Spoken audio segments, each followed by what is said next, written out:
Auschwitz was not simply a prison. It was not only a labor camp. Over time, it became something far more systematic.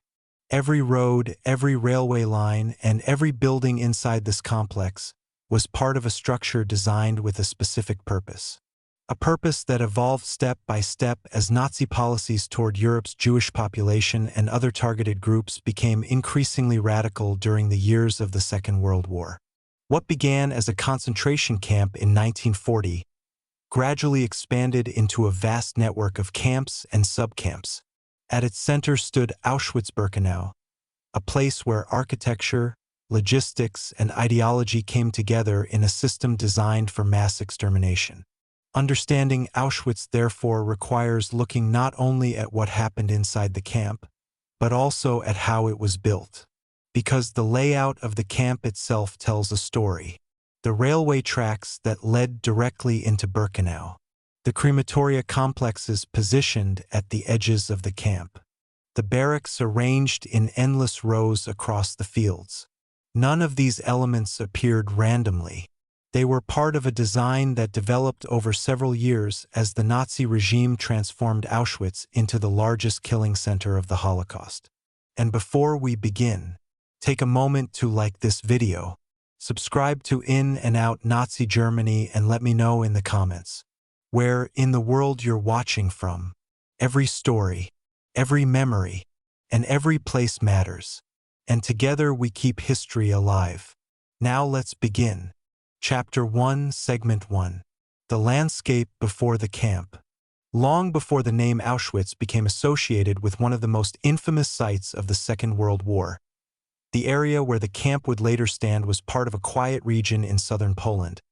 A landscape defined by fields, scattered villages, and railway lines that connected the small town of Auschwitz with larger cities across Central Europe.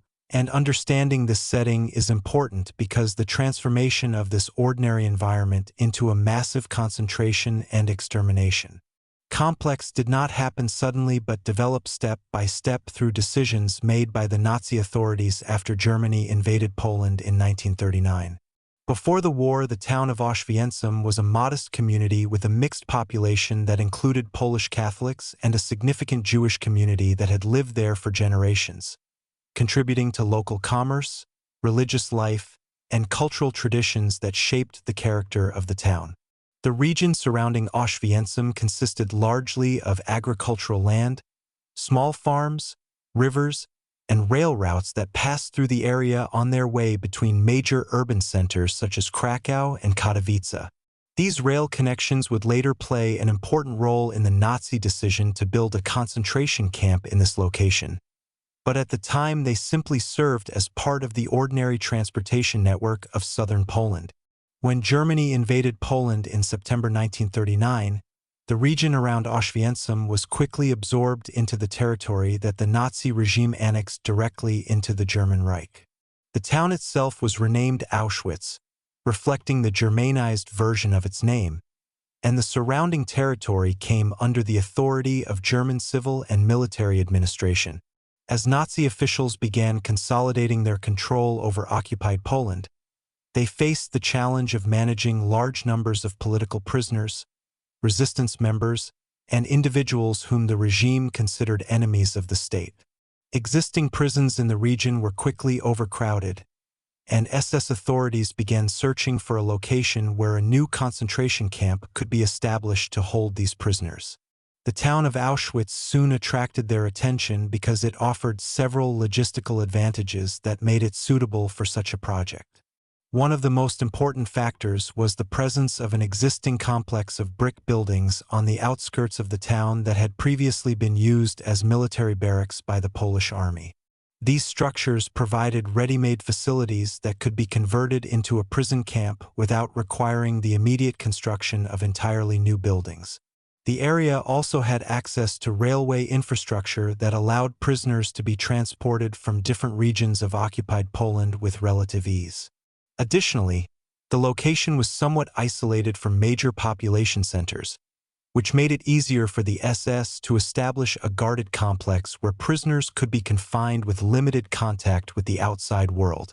In early 1940, the SS leadership responsible for concentration camp administration began planning the creation of a new camp at Auschwitz. The project was placed under the authority of the SS and police leader for the region, and preparations were made to convert the former Polish army barracks into a functioning concentration camp. Local residents were forced out of certain areas as the SS took control of land surrounding the barracks complex, creating a zone where the camp could be expanded if necessary. Prisoners themselves were among the first laborers used to construct and modify the camp facilities. In the early months of the camp's existence, groups of prisoners were brought in to repair buildings, erect barbed wire fences, and prepare the infrastructure required to operate a concentration camp under SS supervision. Watchtowers were installed around the perimeter, and electrified fences were erected to prevent escape attempts. Inside the compound, the existing barracks were reorganized to house prisoners, administrative offices, storage rooms, and guard quarters. The transformation of the site was rapid, and by June 1940, the first transport of prisoners arrived at the newly established Auschwitz concentration camp. These early prisoners were primarily Polish political detainees, including members of the resistance, intellectuals, and individuals whom the Nazi authorities considered threats to their occupation of Poland. The camp initially functioned as a place of imprisonment and forced labor, following the model of other concentration camps that the SS had already established within Germany during the 1930s. Yet even during these early stages, the location of Auschwitz offered possibilities for expansion that would eventually transform it into something much larger than the original camp administrators may have envisioned. The surrounding countryside contained vast open areas of land that could be cleared for construction if the SS leadership decided to enlarge the camp system. Over time, this possibility would become a central feature of the development of Auschwitz as the Nazi regime began implementing policies aimed at the systematic persecution and extermination of entire populations across occupied Europe. The early camp at Auschwitz, therefore, represented only the first stage of a much larger project that would evolve dramatically during the following years of the war. In those initial months, the buildings of the former Polish barracks formed the core of the camp, surrounded by fences and guard towers that marked the boundaries of SS control. Prisoners marched through the gates each day to perform labor assignments that included construction work, maintenance tasks, and agricultural labor in nearby areas. Guards monitored their movements constantly, enforcing strict discipline within the camp and establishing the routines that would define life inside Auschwitz.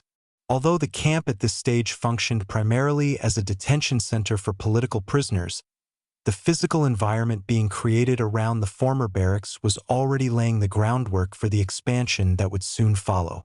Roads were improved, rail connections were utilized for prisoner transports, and the SS administration began considering how the camp might grow in size and capacity as Nazi policies toward occupied territories continued to evolve. The quiet agricultural landscape that had once surrounded the town of Auschwitz was gradually being transformed into a controlled zone dominated by barbed wire, guard towers, and prison barracks. What had once been ordinary farmland and military infrastructure was becoming the foundation of a camp system that would soon expand far beyond its original purpose, marking the beginning of a transformation that would eventually turn Auschwitz into the largest and most notorious site of extermination in the Nazi camp network. Chapter 1, Segment 2. Why Auschwitz was chosen. The decision by Nazi authorities to establish a concentration camp at Auschwitz in 1940 was not random, and understanding why this particular location was chosen requires examining the geographic, political, and logistical considerations that shaped German planning in occupied Poland during the early years of the Second World War. When Germany invaded Poland in September 1939, the country was quickly divided into different administrative regions controlled by the Nazi regime. Some areas were placed under the general government, while others, including the region around the town of Auschwitz, were directly annexed into the German Reich. This annexed territory was intended to be fully integrated into the Nazi state, and German authorities began implementing policies designed to reshape the region's population and infrastructure according to their ideological and administrative goals. Within this context, SS leaders faced the immediate challenge of managing a growing number of prisoners arrested during the occupation of Poland. These prisoners included political opponents, members of resistance networks, intellectuals, clergy, and many others who were seen by the Nazi authorities as threats to their control of the newly conquered territory. Existing prisons and detention centers were quickly overcrowded, and the SS began searching for a location where a new concentration camp could be established to house large numbers of detainees under strict supervision. The town of Auschwitz soon emerged as a suitable candidate because it offered several practical advantages that aligned with the logistical needs of the SS camp system. One of the most significant factors was the railway network that passed through the town. Auschwitz had long served as an important rail junction linking different parts of Central Europe, with tracks connecting the region to cities such as Krakow, Vienna, Prague, and other major transportation routes. For the SS authorities responsible for transporting prisoners from across occupied territories, access to an established railway network was essential. Trains could deliver large groups of detainees directly to the area, reducing the need for long and complicated overland transport. This logistical convenience made Auschwitz particularly attractive as a potential site for a concentration camp that might eventually receive prisoners from many different regions. In addition to its rail connections, the physical landscape surrounding the town also played a role in the decision. The region contained large open areas of land that could be easily controlled and, if necessary, expanded for future construction. Fields and rural areas around the former Polish army barracks provided space where additional camp facilities could be built without immediate interference from nearby urban populations. The relative isolation of the site made it easier for the SS to create a guarded zone where prisoners could be confined and where the activities inside the camp would remain largely hidden from the outside world. Nazi authorities often preferred such locations when establishing concentration camps because they allowed the regime to maintain secrecy and control while carrying out policies of imprisonment and forced labor. Another important consideration involved the existing infrastructure already present at the site. The Polish army barracks located near Auschwitz offered a ready-made foundation for the creation of a concentration camp. These brick buildings had been constructed for military use and were designed to accommodate large numbers of soldiers, which meant they could be quickly converted into prisoner barracks with relatively limited modification. Instead of building an entirely new camp from the ground up, the SS could simply adapt the existing structures, saving both time and resources during the early stages of the project. Prisoners themselves were forced to carry out much of the construction work required to convert the barracks into a functioning camp. They repaired buildings, erected fences, and installed the infrastructure needed to operate the facility under SS supervision. Beyond these practical advantages, the location of Auschwitz also fit within broader Nazi policies regarding the control and transformation of occupied territories in Eastern Europe. Nazi planners envisioned a future in which large areas of Poland would be reorganized according to racial and ideological principles that favored German settlement and the removal or suppression of populations considered undesirable by the regime. Establishing concentration camps in annexed regions served multiple purposes within this strategy. Such camps allowed the SS to imprison political opponents and resistance members, to provide forced labor for German projects, and to enforce the authority of the occupation regime over local populations. Auschwitz therefore began as part of a wider network of concentration camps that the SS was expanding during the early years of the war. What distinguished Auschwitz from many other camps, however, was the scale of expansion that would soon take place. The surrounding land offered enough space for the camp to grow far beyond its original boundaries. As Nazi policies evolved and as the war progressed, this potential for expansion would become a decisive factor in the transformation of Auschwitz from a detention facility for political prisoners into the largest concentration and extermination complex within the Nazi camp system. Even in the early months of the camp's operation, SS administrators recognized that the location allowed for future development. Plans were already being discussed for additional construction projects that would increase the capacity of the camp and integrate it more deeply into the economic and administrative structure of the Nazi occupation.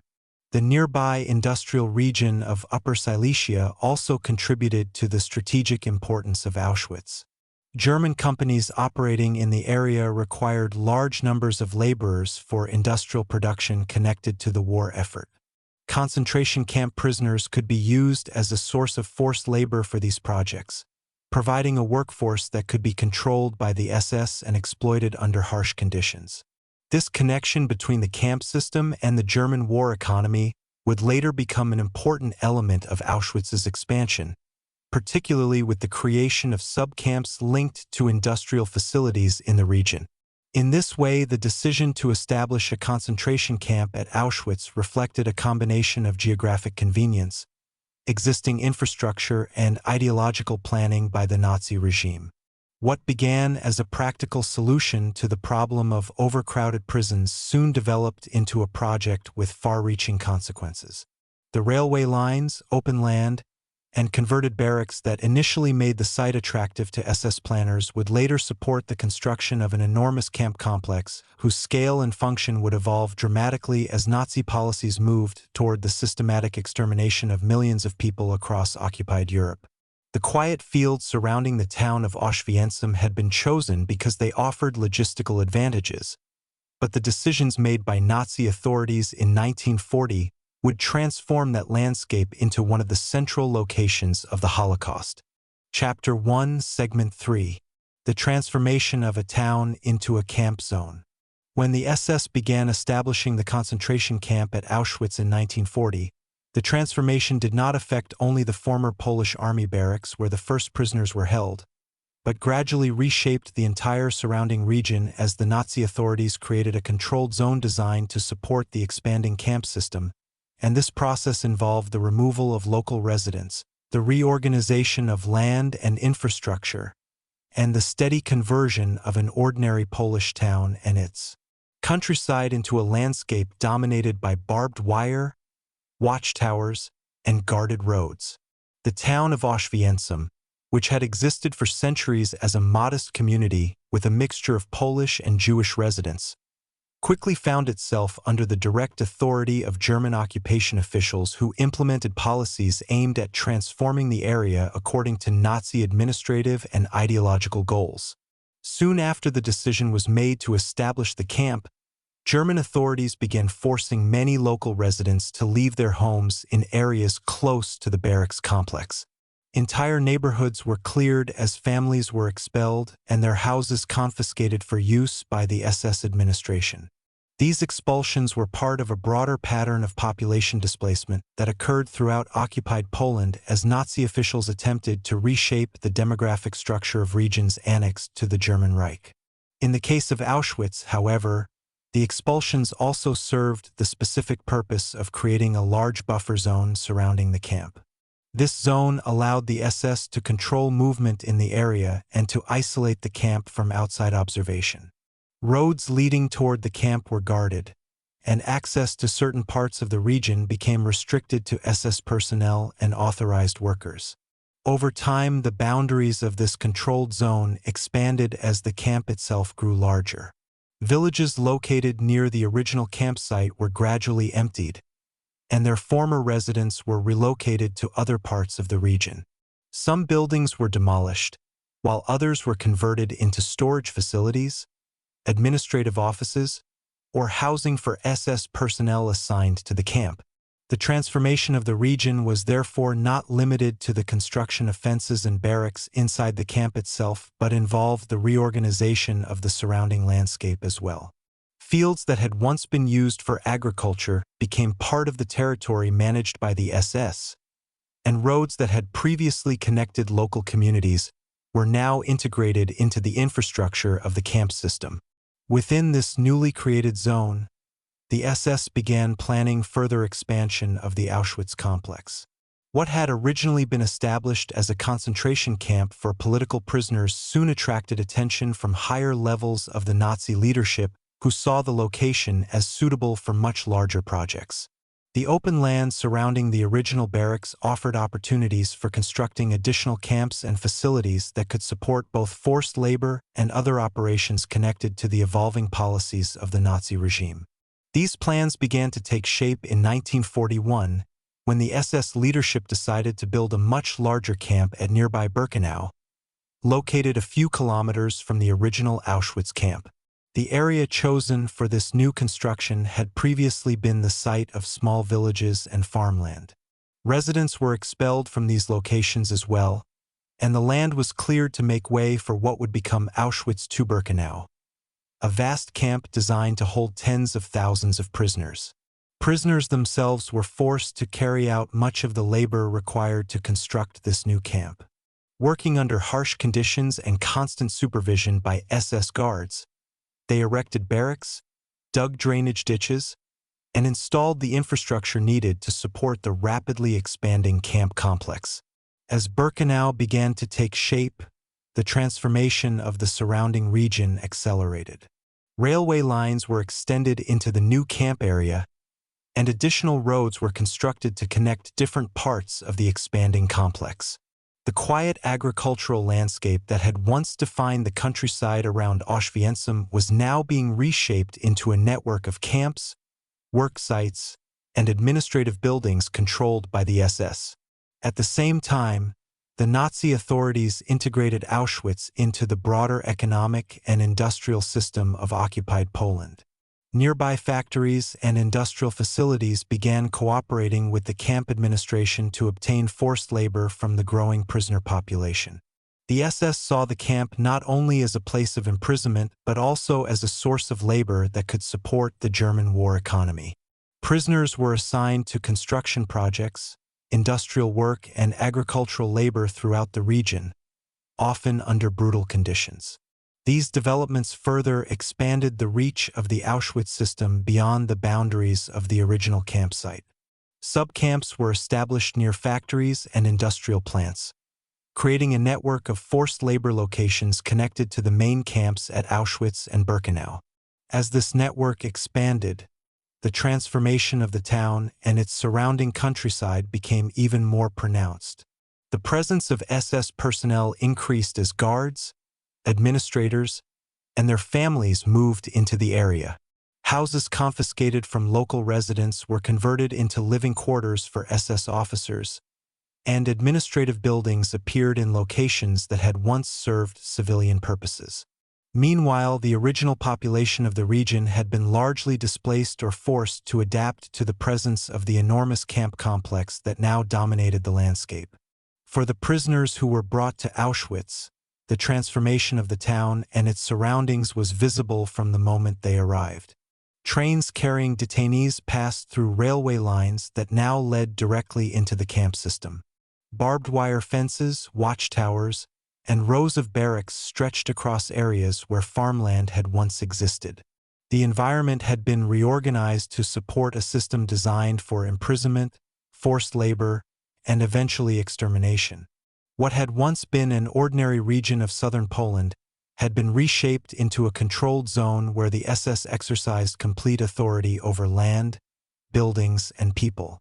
This transformation of the landscape played a crucial role in the later development of Auschwitz as the largest extermination center of the Holocaust. The removal of local populations and the creation of a vast controlled territory allowed the SS to expand the camp system with little interference from the outside world. The railway infrastructure that had once served ordinary travel and commerce became a central part of the system used to transport prisoners from across occupied Europe. By the time Auschwitz reached its largest size during the war, the original town of Auschwitz had been surrounded by a complex network of camps, subcamps, industrial facilities, and administrative zones that formed one of the most extensive concentration camp systems created by the Nazi regime. What had begun with the conversion of a few military barracks in 1940 had evolved into a transformation of the entire region, turning fields, villages, and railway lines into components of a system designed to serve the goals of Nazi policy during the war. Chapter 2, Segment 1. From concentration camp to expanding system.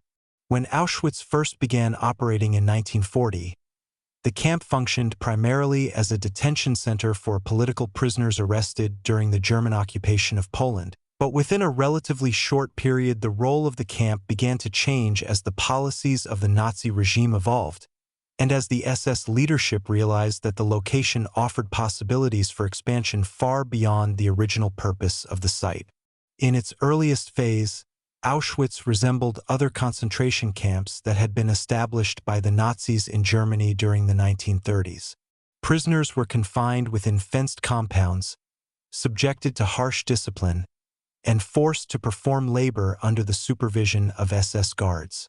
The majority of the early prisoners transported to Auschwitz were Polish political detainees, including members of the resistance, teachers, priests, intellectuals, and individuals whom the Nazi authorities suspected of opposing their control over occupied Poland.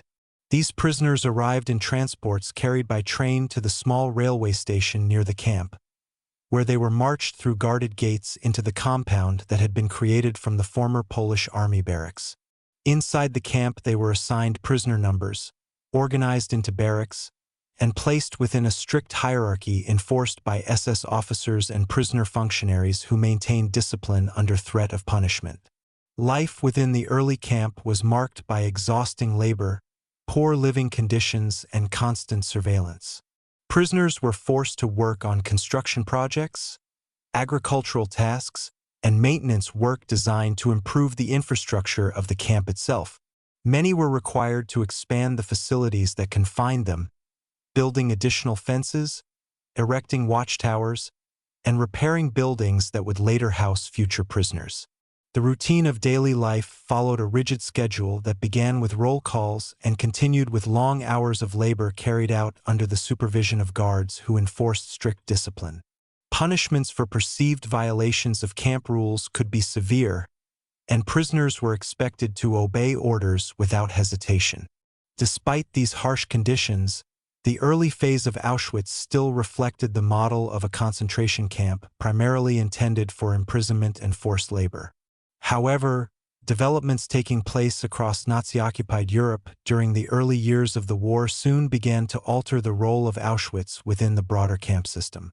As Germany expanded its military campaigns and occupied more territories, the number of individuals targeted by Nazi racial and political policies increased dramatically.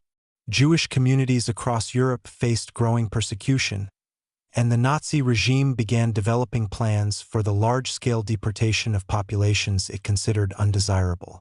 At the same time, the German war economy demanded increasing amounts of labor to support industrial production connected to the conflict. These overlapping priorities, imprisonment, forced labor, and the escalating persecution of entire populations, created new demands on the concentration camp system administered by the SS.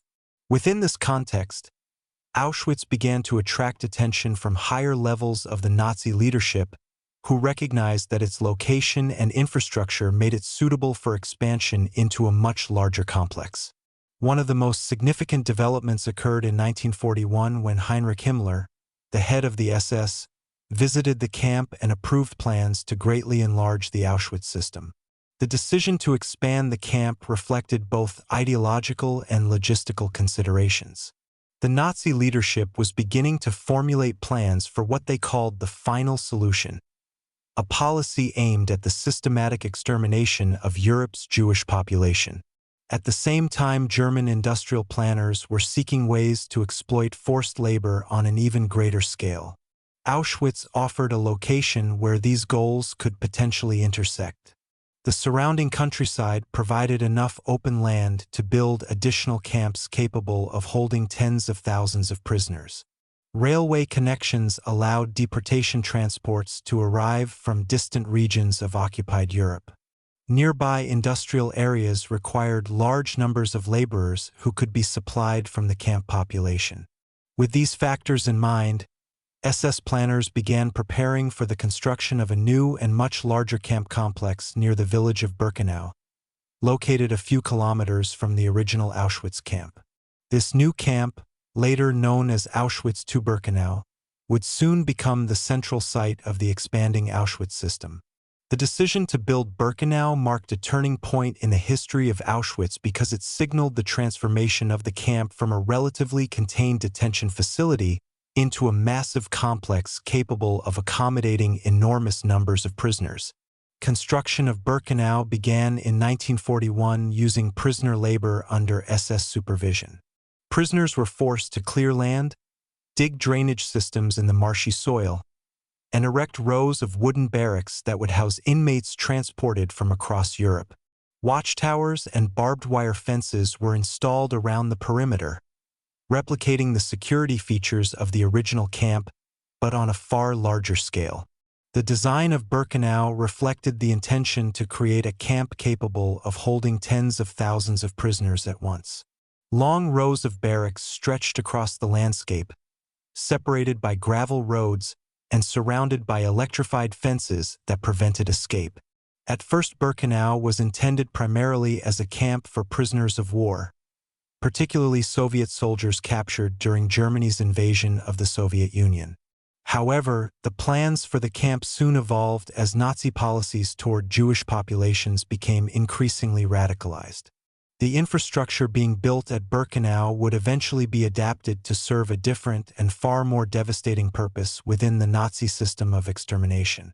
Meanwhile, the original Auschwitz camp, which would later be known as Auschwitz I, continued to operate as an administrative and organizational center for the expanding camp complex. SS offices located within the former barracks buildings coordinated the management of prisoners, labor assignments, and transportation logistics. As Birkenau grew and additional subcamps were established in nearby industrial areas, Auschwitz I became the headquarters from which the entire system was directed. In this way, the early concentration camp established in 1940 gradually evolved into the administrative heart of a much larger network of camps connected by railways, roads, and forced labor projects. The transformation of Auschwitz during these early years demonstrated how the camp system developed alongside the broader goals of the Nazi regime. What had begun as a detention facility for political prisoners quickly expanded into a complex institution shaped by the demands of war, ideology, and economic exploitation. By the time construction at Birkenau was underway, the foundations had already been laid for the next stage in the evolution of Auschwitz, one in which the camp would become central to the implementation of policies that aimed not only to imprison but also to systematically exterminate entire populations across occupied Europe. Chapter 2, Segment 2. The decision to expand Birkenau. As the early concentration camp at Auschwitz continued operating in 1940 and early 1941, the Nazi leadership increasingly began to view the site not merely as a prison for political detainees, but as a location with strategic potential for a much larger complex that could serve multiple purposes within the evolving policies of the Third Reich. And this shift in thinking eventually led to the decision to construct an enormous new camp at nearby Birkenau that would dramatically alter the scale and function of the Auschwitz system. The decision emerged within the broader context of German expansion during the Second World War, particularly after the invasion of the Soviet Union in June 1941, an event that brought millions of Soviet prisoners of war under German control and created urgent logistical challenges for the Nazi authorities responsible for managing these captives. German military planners and SS administrators faced the task of housing vast numbers of prisoners captured during the early stages of the campaign, and existing camps across occupied territories were quickly overwhelmed by the scale of the new prisoner population. Within this environment, the leadership of the SS began searching for locations where new camps could be constructed to accommodate the influx of prisoners, while also supporting other aspects of Nazi policy. Auschwitz, with its rail connections, open land, and existing infrastructure, soon emerged as one of the sites considered suitable for major expansion. In the summer of 1941, Heinrich Himmler, the head of the SS, visited the Auschwitz camp and approved plans to build a much larger facility in the nearby village of Brzezinka, which the Germans called Birkenau. The area selected for this new camp consisted largely of rural farmland, and small settlements that were cleared as part of the project. Residents of the village were expelled, their homes demolished or repurposed, and the land was incorporated into the expanding Auschwitz zone controlled by the SS. The plan called for the construction of a vast camp capable of holding tens of thousands of prisoners, far exceeding the capacity of the original Auschwitz camp. At first, the new camp was intended primarily for Soviet prisoners of war captured during the invasion of the Soviet Union. Nazi planners believed that large numbers of these prisoners would need to be detained for extended periods, and they envisioned Birkenau as a facility where these captives could be held under strict control, while also being used as a labor force for construction and agricultural work. Construction of the new camp began in the autumn of 1941, with prisoners forced to carry out the labor required to transform the marshy fields of Birkenau into a functioning camp complex. The conditions under which this work was performed were extremely harsh. The soil in the area was wet and unstable, requiring extensive drainage before large structures could be built. Prisoners worked long hours digging trenches, laying foundations, and erecting wooden barracks while under constant supervision by SS guards. The work was exhausting, and many prisoners suffered from illness, malnutrition, and exposure to cold weather during the early stages of construction. Despite these difficulties, the SS pressed forward with the project because the scale of the planned camp reflected their intention to create a major facility within the expanding concentration camp system. The design of Birkenau differed significantly from that of the original Auschwitz camp. Instead of converting existing buildings, SS planners envisioned a vast grid of barracks arranged in long rows across the open landscape. The camp would be divided into multiple sections, each surrounded by electrified fences and watchtowers to prevent escape. Roads and rail lines would connect different parts of the camp, allowing for the movement of prisoners and supplies across the complex. At the center of the camp, railway tracks would eventually run directly into the facility, enabling trains to deliver transports of prisoners from across occupied Europe. Although the early plans for Birkenau focused on housing Soviet prisoners of war, the function of the camp soon began to change as Nazi policies evolved during the war. The large-scale extermination policies that would later become known as the final solution were beginning to take shape during this period, particularly as Nazi leaders sought ways to implement their racial ideology across the territories under their control. As these policies developed, the vast infrastructure being constructed at Birkenau attracted the attention of SS officials responsible for planning the logistics of deportation and extermination. The camp size, isolation, and rail connections made it a location where these plans could be implemented on a scale that had previously been impossible. While construction continued, the role envisioned for Birkenau gradually expanded beyond the original concept of a prisoner of war camp. The SS leadership began considering how the new facility could serve as a central location for the deportation and killing of large numbers of people transported from across Europe. This shift in purpose did not occur all at once but developed gradually as Nazi policies became more radicalized during the course of the war. The physical layout of Birkenau, with its vast open spaces and rail access, provided the infrastructure necessary for these plans. As the camp grew, additional construction projects were initiated to support the changing role of the facility. Barracks multiplied across the landscape, drainage systems were expanded, and the perimeter fences enclosing the camp stretched across kilometers of territory. By the end of 1941, Birkenau was already far larger than the original Auschwitz camp, and its continued expansion signaled that the Nazi leadership intended to transform the area into one of the largest camp complexes within the entire concentration camp system. The decision to expand Birkenau, therefore, marked a critical turning point in the history of Auschwitz. What had begun as a concentration camp for political prisoners was now evolving into a vast complex designed to serve multiple functions within the Nazi regime's war effort and ideological goals. The construction of Birkenau laid the foundation for the later development of extermination facilities that would be built within the camp, making it the central location for the systematic killing of millions of people during the Holocaust. Yet, at the time construction began, the transformation was still in progress, and the full consequences of the expansion were only beginning to emerge as the camp system continued to grow during the following years of the war. Chapter 2, Segment 3. The emergence of Auschwitz as a central Nazi project. As construction at Birkenau continued through 1941 and into the following years, the expanding Auschwitz complex gradually became more than simply another concentration camp within the SS system, transforming instead into a central project that combined imprisonment, forced labor, and eventually systematic extermination within a single location. And this transformation reflected broader developments in Nazi policy during the war as the regime sought ways to implement its ideological goals across the territories it controlled. During the early years of the camp's operation, Auschwitz had functioned primarily as a detention site for political prisoners and as a source of forced labor for construction projects connected to the expansion of the camp itself. However, by the time Birkenau was under construction, the Nazi leadership had begun to envision a much larger role for the Auschwitz complex.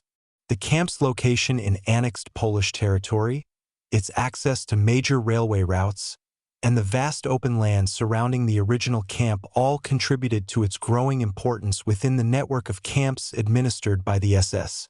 At the same time, the Nazi regime was implementing policies aimed at removing Jewish populations from territories under its control. In the early stages of the war, these policies focused on segregation, deportation, and forced labor. Jewish communities across occupied Europe were confined to ghettos, where they were subjected to severe restrictions and harsh living conditions. Yet by 1941 and 1942, Nazi policy was evolving toward a more radical objective that aimed at the systematic extermination of these populations. As these policies developed, the need for locations capable of receiving large transports of deportees and carrying out mass killing operations became central to the planning of the SS leadership. Within this context, Auschwitz began to attract attention as a site where these plans could be implemented on an unprecedented scale. The ongoing construction of Birkenau meant that the complex would soon be able to hold tens of thousands of prisoners, and its railway connections made it possible for trains to arrive from distant parts of Europe without difficulty. This combination of factors made Auschwitz uniquely suited to serve as a central hub within the emerging system of deportation and extermination that the Nazi regime was creating. During this period, SS administrators responsible for managing concentration camps began coordinating their efforts with officials involved in organizing deportations from ghettos and occupied territories. As transports of prisoners increased, Auschwitz became one of the destinations where these deportees were sent. Many were initially assigned to forced labor within the camp system or in nearby industrial projects, but as the war progressed, the role of the camp expanded further to accommodate the policies being developed by Nazi authorities regarding the extermination of Jews and other targeted groups.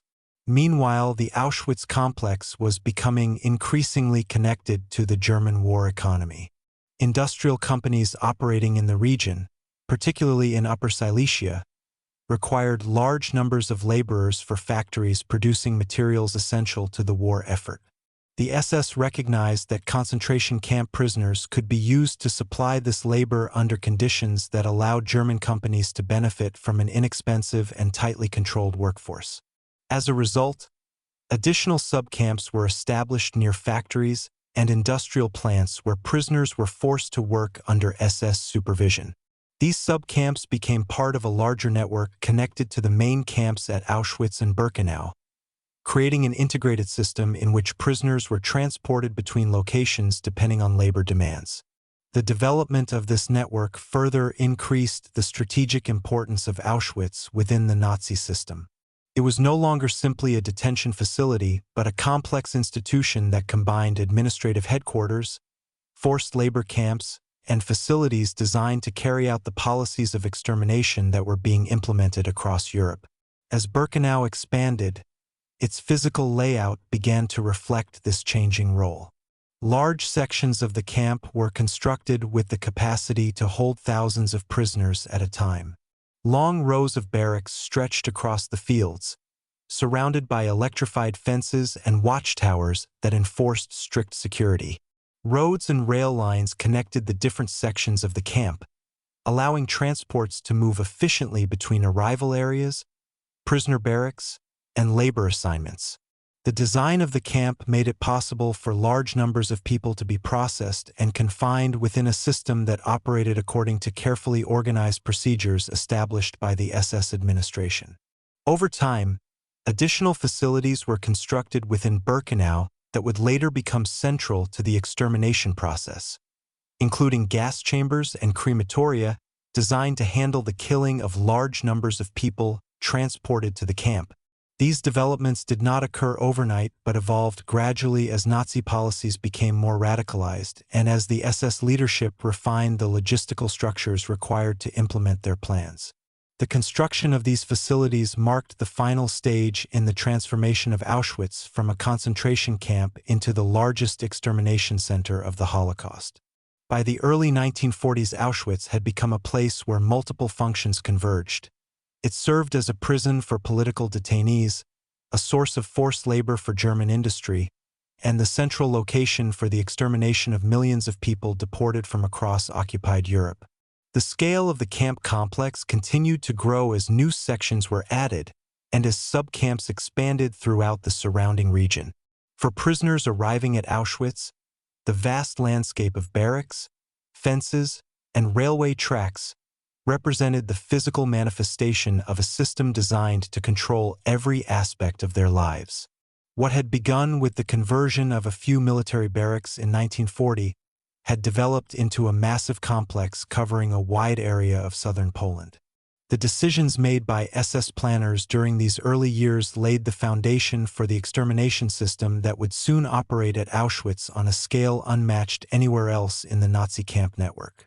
By the time Birkenau reached full operation, the transformation of Auschwitz into the central site of Nazi extermination policy had been completed, marking one of the most devastating chapters in the history of the Holocaust.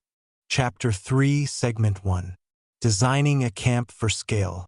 As the Auschwitz complex expanded during the early years of the Second World War, the physical layout of the camp system began to reflect a level of planning that went far beyond the original purpose of the site, transforming what had once been a single concentration camp into a vast network of facilities carefully designed to manage enormous numbers of prisoners while maintaining strict control over every movement within the system.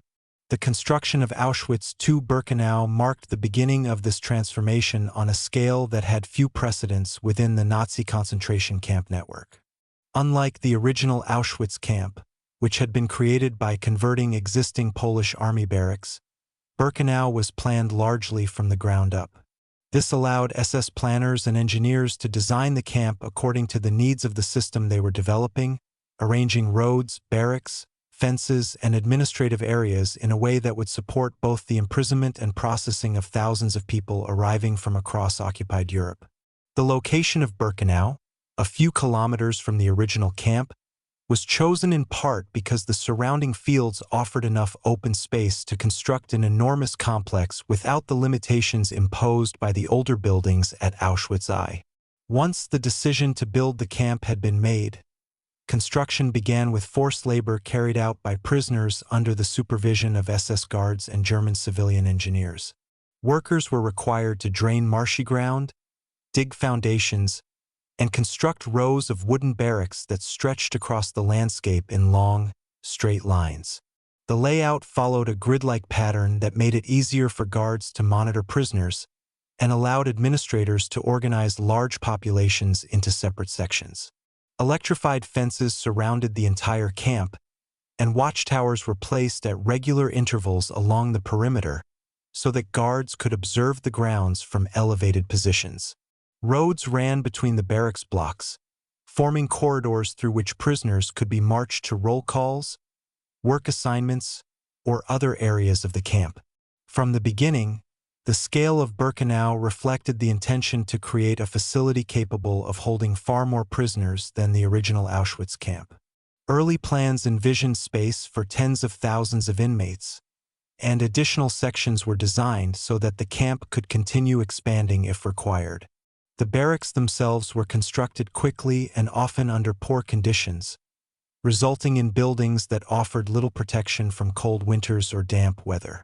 Inside each barrack, wooden bunks were stacked in rows to accommodate large numbers of prisoners in cramped spaces. Despite the harsh conditions faced by those confined within them, the barracks represented an essential component of the camp's design because they allowed the SS administration to concentrate enormous prisoner populations within a single controlled area. Another important feature of the Birkenau design involved the transportation infrastructure built directly into the camp. As deportations increased during the war, trains carrying prisoners from across Europe needed to reach the camp efficiently. Railway tracks were eventually extended into Birkenau itself, allowing transports to enter the campgrounds and unload prisoners without requiring long marches from distant stations. This design feature became central to the functioning of the camp because it allowed SS authorities to process large transports quickly and to separate prisoners according to the needs of the system. The arrival of trains within the camp perimeter meant that the movement of prisoners could be tightly controlled from the moment they stepped off the transport. The arrangement of the camp also reflected a hierarchy of functions that separated different groups of prisoners and activities. Certain sections of Birkenau were designated for specific prisoner populations, including men, women, and various national groups. Other sections were reserved for administrative purposes, storage facilities, or work areas connected to the operation of the camp. These divisions allowed the SS administration to maintain order within the enormous complex and to organize prisoners according to labor assignments or other criteria established by camp authorities. The design of Birkenau therefore combined elements of military organization, industrial planning, and ideological policy. Each part of the camp served a role within the broader system that the SS was constructing. As the camp expanded, additional infrastructure was added to support its operation. Water systems, drainage networks, and roads were developed to sustain the growing prisoner population and the administrative staff responsible for managing the complex. Warehouses were constructed to store materials taken from deportees, and workshops were established where prisoners carried out labor tasks under SS supervision. Meanwhile, the administrative center located at Auschwitz continued to coordinate the operations of the entire camp system, linking the original camp with the expanding facilities at Birkenau and the growing network of sub-camps connected to industrial projects in the surrounding region. The overall result was a complex whose design allowed the SS to manage large numbers of prisoners with efficiency and control. The vast rows of barracks, the electrified fences, the watchtowers, and the railway tracks all formed parts of a system intended to regulate the movement and confinement of people on a massive scale. Over time, additional structures would be added to Birkenau that reflected the changing role of the camp within Nazi policy, including facilities built specifically for the extermination of deported populations. Yet, even before those structures were completed, the design of Birkenau already revealed the intentions behind its construction. It was a camp built not only to imprison but to handle the logistical challenges of processing enormous numbers of people within a controlled and isolated environment. The transformation of open farmland into such a vast and carefully organized complex demonstrated how the Nazi regime applied planning, engineering, and forced labor to create a system capable of carrying out its ideological goals during the war. Chapter 3, Segment 2. Infrastructure of Control. As construction continued at Auschwitz II, Birkenau, and the complex expanded throughout the early years of the war, the physical infrastructure of the camp gradually developed into a system carefully designed to maintain control over tens of thousands of prisoners while supporting the administrative and logistical needs of one of the largest concentration camp complexes created by the Nazi regime. And every element of the camp's design, from the fences and watchtowers to the roads, railways, and internal divisions, served the purpose of regulating movement, enforcing discipline, and enabling the SS to manage the enormous population that would eventually be confined within its boundaries. The most visible element of this infrastructure was the perimeter security system that surrounded the entire camp.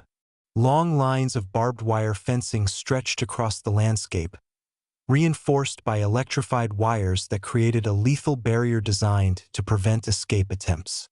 Watchtowers were positioned at regular intervals along the perimeter, allowing guards to observe the camp from elevated positions where they could monitor prisoner activity across the rows of barracks and open spaces between them. Armed SS guards stationed in these towers maintained constant surveillance over the grounds, ensuring that prisoners remained within the designated areas and that the strict rules of the camp were enforced at all times. The fences and towers formed the outer boundary of a space where the SS administration exercised complete authority, separating the world of the camp from the surrounding countryside that had once been farmland and villages before the region was transformed into the controlled zone surrounding Auschwitz. Inside these boundaries, the internal layout of Birkenau was organized into distinct sections that allowed administrators to separate different groups of prisoners and manage the camp population more efficiently. The camp was divided into numerous compounds, each enclosed by its own set of fences and connected by guarded gates that controlled movement between sections. These compounds were used to house various prisoner populations, including men, women, and families transported from different parts of occupied Europe. By organizing the camp into these separate areas, the SS could maintain order within the enormous complex while also isolating certain groups from others according to the needs of the administration. The barracks within each compound were arranged in long rows, forming a grid-like pattern that made it easier for guards to monitor the prisoners living inside them. Each barrack contained rows of wooden bunks where inmates were forced to sleep in crowded conditions, often sharing limited space with many others. Despite the harsh living conditions faced by prisoners, the barracks served a functional role within the camp's design because they allowed the SS to house thousands of people in a relatively compact and organized arrangement. Between the rows of barracks ran gravel roads that connected different parts of the camp and provided routes along which prisoners could be marched to roll calls, labor assignments, or other required activities.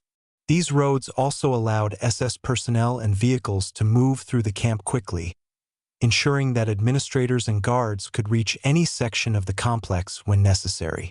Another critical component of the camp's infrastructure involved the railway system that eventually ran directly into Birkenau. As deportations increased during the war, trains carrying prisoners arrived from across Nazi-occupied Europe, transporting individuals and families from ghettos and detention centers to the camp. The railway lines that entered Birkenau allowed these transports to be processed within the camp perimeter, eliminating the need for prisoners to march long distances from external stations.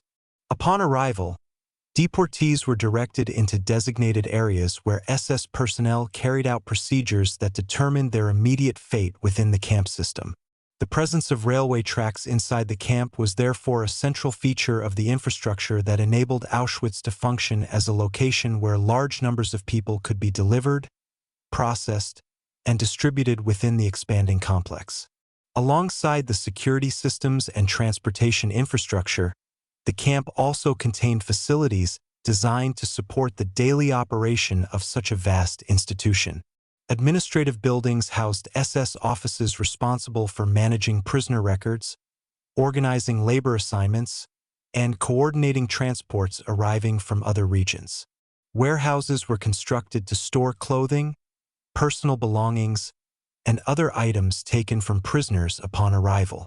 Workshops and maintenance areas were established where prisoners were forced to repair equipment, produce goods, or carry out tasks that supported the functioning of the camp itself. These facilities formed part of an internal economy in which prisoners' labor was used to sustain the operation of the camp while also contributing to the broader economic activities of the Nazi war effort. Water systems and drainage networks were also installed throughout Birkenau to support the growing prisoner population and to manage the marshy ground on which much of the camp had been constructed.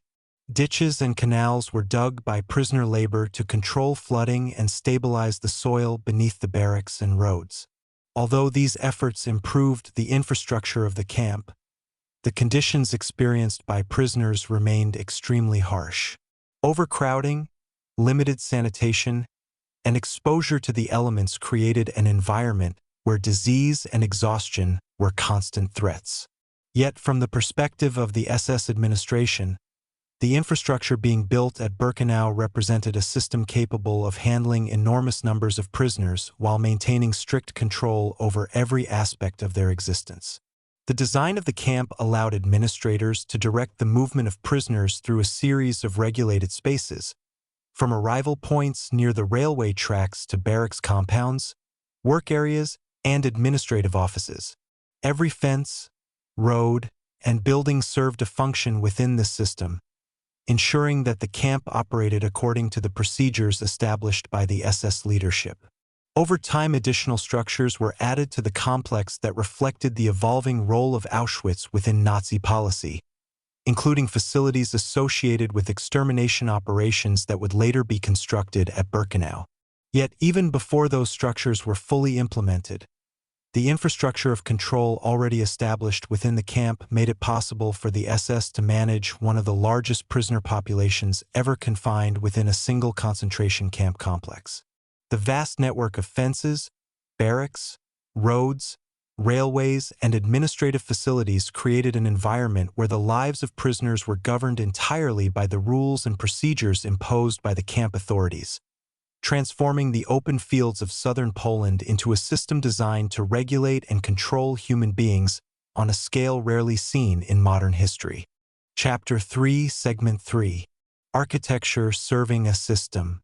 As the Auschwitz complex continued expanding during the early 1940s, the architecture of the camp itself gradually evolved into something far more deliberate than a simple arrangement of barracks and fences, becoming instead a structured environment where buildings, roads, and open spaces were organized in ways that allowed the SS administration to manage enormous numbers of prisoners while carrying out the broader goals of Nazi policy. The development of Auschwitz to Birkenau in particular demonstrated how the physical design of the camp was shaped by practical concerns related to transportation, surveillance, and administrative control, but also by the ideological objectives of a regime that sought to organize human lives according to rigid categories. When SS planners began constructing Birkenau on the open farmland near the village of Brzezinka, they had the advantage of designing the camp from the ground up rather than adapting an existing facility. This allowed them to create a layout that reflected the logistical needs of a camp expected to hold tens of thousands of prisoners at a time. The architecture that emerged was stark and functional, consisting primarily of long wooden barracks, guard towers, electrified fences, and a network of roads and railway lines connecting different parts of the complex. Each of these elements played a specific role within the overall system. The barracks were arranged in long parallel rows separated by open lanes that allowed guards to monitor activity and move quickly between sections of the camp. These buildings were constructed rapidly using simple materials, reflecting both the urgency of the project and the limited concern shown by the SS for the comfort or safety of the prisoners who would live inside them. Within each barack, wooden bunks were stacked in tiers to accommodate large numbers of inmates within a confined space. The interiors were often crowded and poorly ventilated, yet from the perspective of the camp administration they fulfilled the basic requirement of housing thousands of people within a controlled area. The placement of the barracks within the camp was not random but followed a grid-like pattern that allowed administrators to divide the camp into multiple sections. Each section could be isolated from the others using internal fences and guarded gates, making it possible to separate different prisoner populations or to enforce disciplinary measures within specific areas. Roads running between the rows of barracks served as corridors through which prisoners were marched to roll calls, labor assignments, or other locations within the camp. These roads also allowed vehicles and SS personnel to travel efficiently across the complex, ensuring that the camp administration could maintain oversight of activities throughout the site. Watchtowers positioned along the perimeter and at strategic points within the camp reinforced this system of surveillance. Guards stationed in these towers could observe large portions of the campgrounds, allowing them to monitor prisoner movements and respond quickly to any disturbances or escape attempts. The electrified fences that surrounded the camp provided an additional layer of control, creating a barrier that was both physical and psychological. Prisoners knew that crossing the fences meant certain death, and this knowledge contributed to the atmosphere of constant control that defined life within the camp. Beyond the basic elements of barracks, fences, and roads, the architecture of Auschwitz also included buildings designed for administrative and logistical purposes. Offices within the original Auschwitz camp served as the headquarters for the entire complex, where SS officers coordinated prisoner records, transportation schedules, and labor assignments. Storage facilities were constructed to hold the belongings taken from deportees upon arrival, while workshops and maintenance buildings supported the operation of the camp itself. The presence of these facilities demonstrated how Auschwitz functioned as an organized institution where every aspect of daily life, from the arrival of transports to the distribution of labor, was regulated through administrative procedures carried out within designated spaces. Perhaps the most significant architectural feature added to Birkenau during its expansion was the railway line that eventually ran directly into the camp. This railway system allowed trains carrying deportees from across Europe to enter the campgrounds, where prisoners could be unloaded and processed under SS supervision. The integration of the railway into the camp's design made it possible to handle large transports with efficiency, ensuring that thousands of people could be brought into the camp system without disrupting its internal operations. Platforms and adjacent areas were arranged so that prisoners could be directed quickly toward different parts of the camp, depending on the decisions made by SS personnel during the selection process that followed arrival. As the role of Auschwitz within Nazi policy evolved, additional structures were constructed within Birkenau that reflected the changing purpose of the camp. Facilities used for mass killing were built in locations designed to support the systematic extermination of deported populations. These structures were placed within the broader layout of the camp in ways that allowed them to operate as part of the overall system, connected by roads and railways to the areas where prisoners arrived and were processed.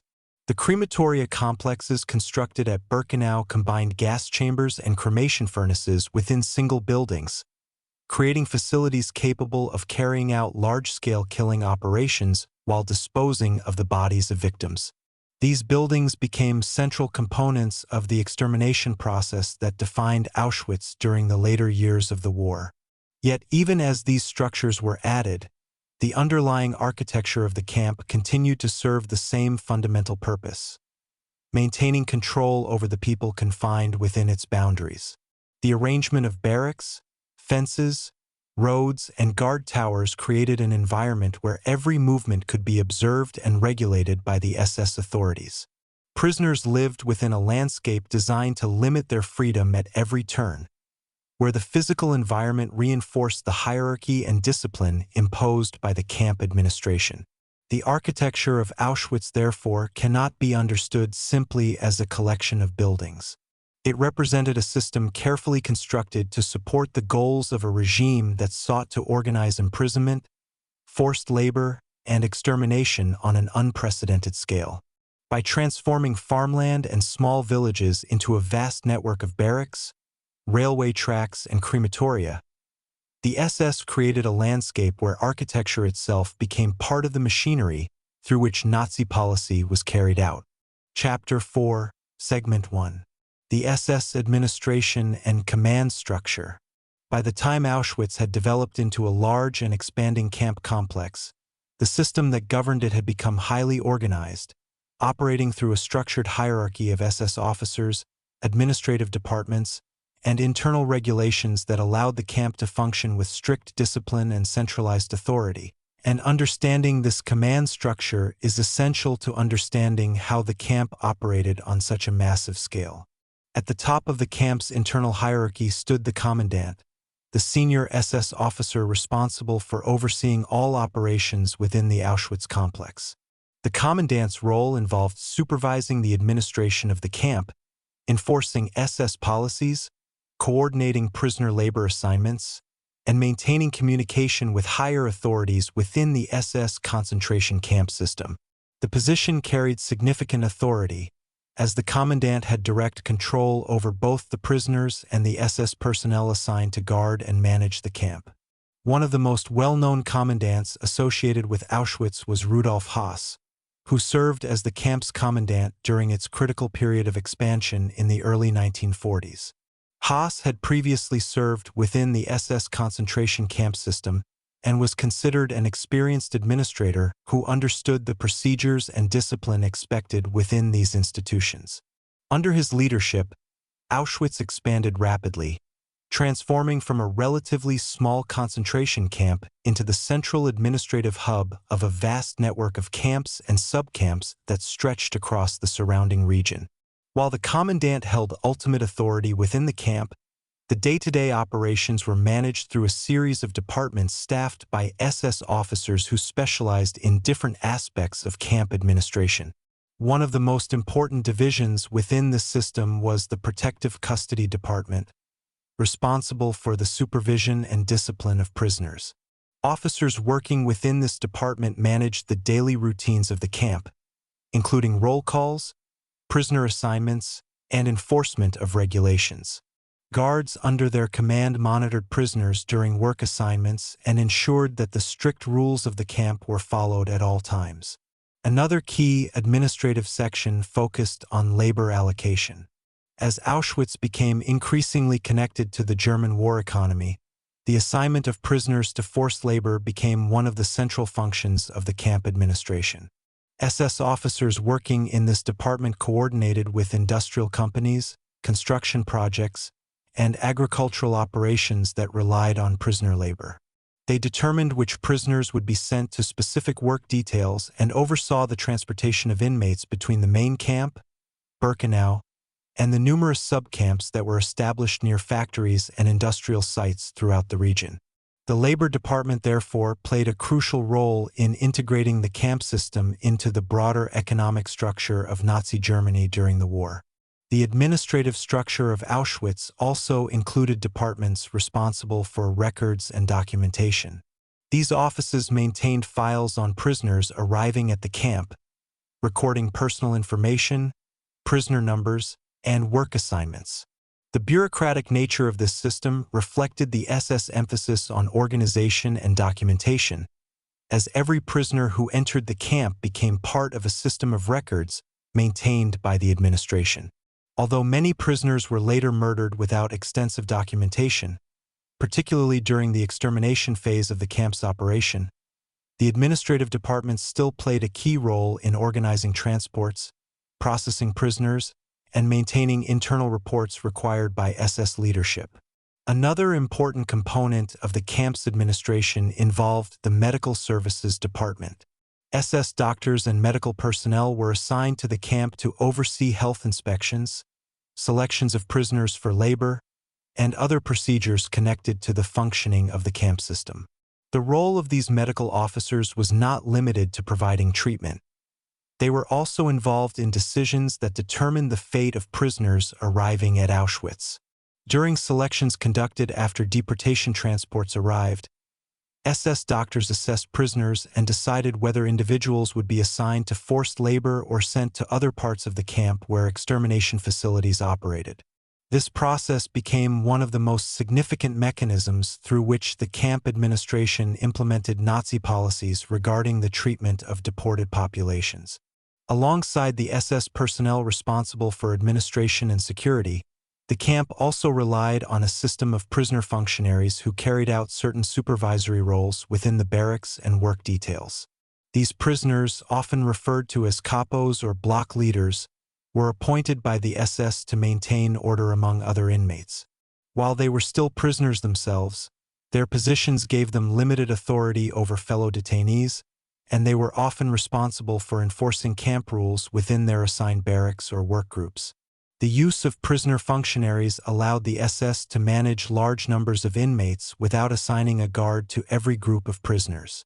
However, this system also created tensions within the prisoner population, as those placed in supervisory roles sometimes used their authority in harsh ways in order to satisfy SS expectations or to protect their own positions within the camp hierarchy. The SS command structure extended beyond the main camps of Auschwitz I and Birkenau to include the network of subcamps established throughout the region. Each subcamp had its own administrative staff and guards, but these locations remained under the authority of the central administration at Auschwitz. Orders issued by the commandant and his staff were transmitted to subcamp leaders, ensuring that policies and procedures were applied consistently across the entire system. This network of command allowed the Auschwitz complex to operate as a coordinated institution despite the large distances separating many of its subcamps from the main administrative center. Communication between the camp administration and higher SS authorities in Berlin and other locations also played an important role in the functioning of Auschwitz. Reports were regularly submitted detailing prisoner numbers, labor production, and other aspects of camp operations. These reports provided SS leadership with information about how the camp system was functioning and allowed them to issue new directives when necessary. Through this combination of local authority and centralized oversight, the Auschwitz camp complex became part of a larger bureaucratic system that extended throughout the Nazi concentration camp network. The command structure established at Auschwitz therefore reflected the broader administrative practices of the SS during the war. It combined strict hierarchical authority with detailed record-keeping and coordination between departments responsible for security, labor, transportation, and medical procedures. Within this system, prisoners were treated as units within a controlled environment where every movement and assignment was regulated by the administration. The result was a camp complex capable of managing enormous numbers of prisoners while carrying out the policies imposed by the Nazi leadership. Chapter 4, Segment 2. The SS Guard System and Daily Enforcement. As the Auschwitz camp complex expanded into one of the largest institutions within the Nazi concentration camp network, the responsibility for maintaining order and enforcing the rules of the camp rested largely with the SS Guard System, a structured force of officers and enlisted personnel who operated under strict hierarchy and discipline, ensuring that the thousands of prisoners confined within the camp remained under constant supervision and control throughout every hour of the day. The guards assigned to Auschwitz were members of the SS Totenkopfverband, or Death's Head units, the branch of the SS specifically responsible for administering and guarding concentration camps. These units had been created during the 1930s as part of the broader SS organization and were trained to carry out their duties with strict obedience to orders and with a clear understanding of the ideological framework that guided the Nazi regime's treatment of prisoners. When new guards arrived at Auschwitz, they entered an environment where discipline, surveillance, and routine defined daily operations. Their role was not simply to stand watch, but to enforce a system designed to control every aspect of prisoner life, from the moment prisoners arrived at the camp to the daily routines that governed their existence inside the barracks and labor sites. The guard system operated through several layers of authority. At the highest level were the senior SS officers who served within the camp administration and who issued orders regarding security procedures and prisoner management. Beneath them were the guard units assigned to specific sections of the camp, including the perimeter fences, watchtowers, gates, and internal patrols that moved throughout the barracks areas. Guards stationed in the watchtowers played a particularly visible role within the camp environment. Positioned above the electrified fences that surrounded the perimeter, these guards had a clear view of the campgrounds and were instructed to respond immediately to any attempted escape or violation of camp rules. Armed with rifles and operating under strict instructions, they maintained constant vigilance over the prisoners confined below them. The presence of these towers and the guards within them served both practical and psychological purposes. Not only did they provide surveillance over large sections of the camp, but they also reminded prisoners that their actions were always being observed. Inside the camp itself, guards conducted patrols along the roads that ran between the barracks blocks. These patrols ensured that prisoners remained within designated areas and followed the strict regulations established by the camp administration. Prisoners moving between locations were often marched in organized groups, and guards supervised these movements to ensure that the schedules established by the administration were maintained. Roll calls, work details, and the return of prisoners to their barracks at the end of the day were all conducted under the watchful eyes of SS personnel, whose responsibility was to enforce order and discipline.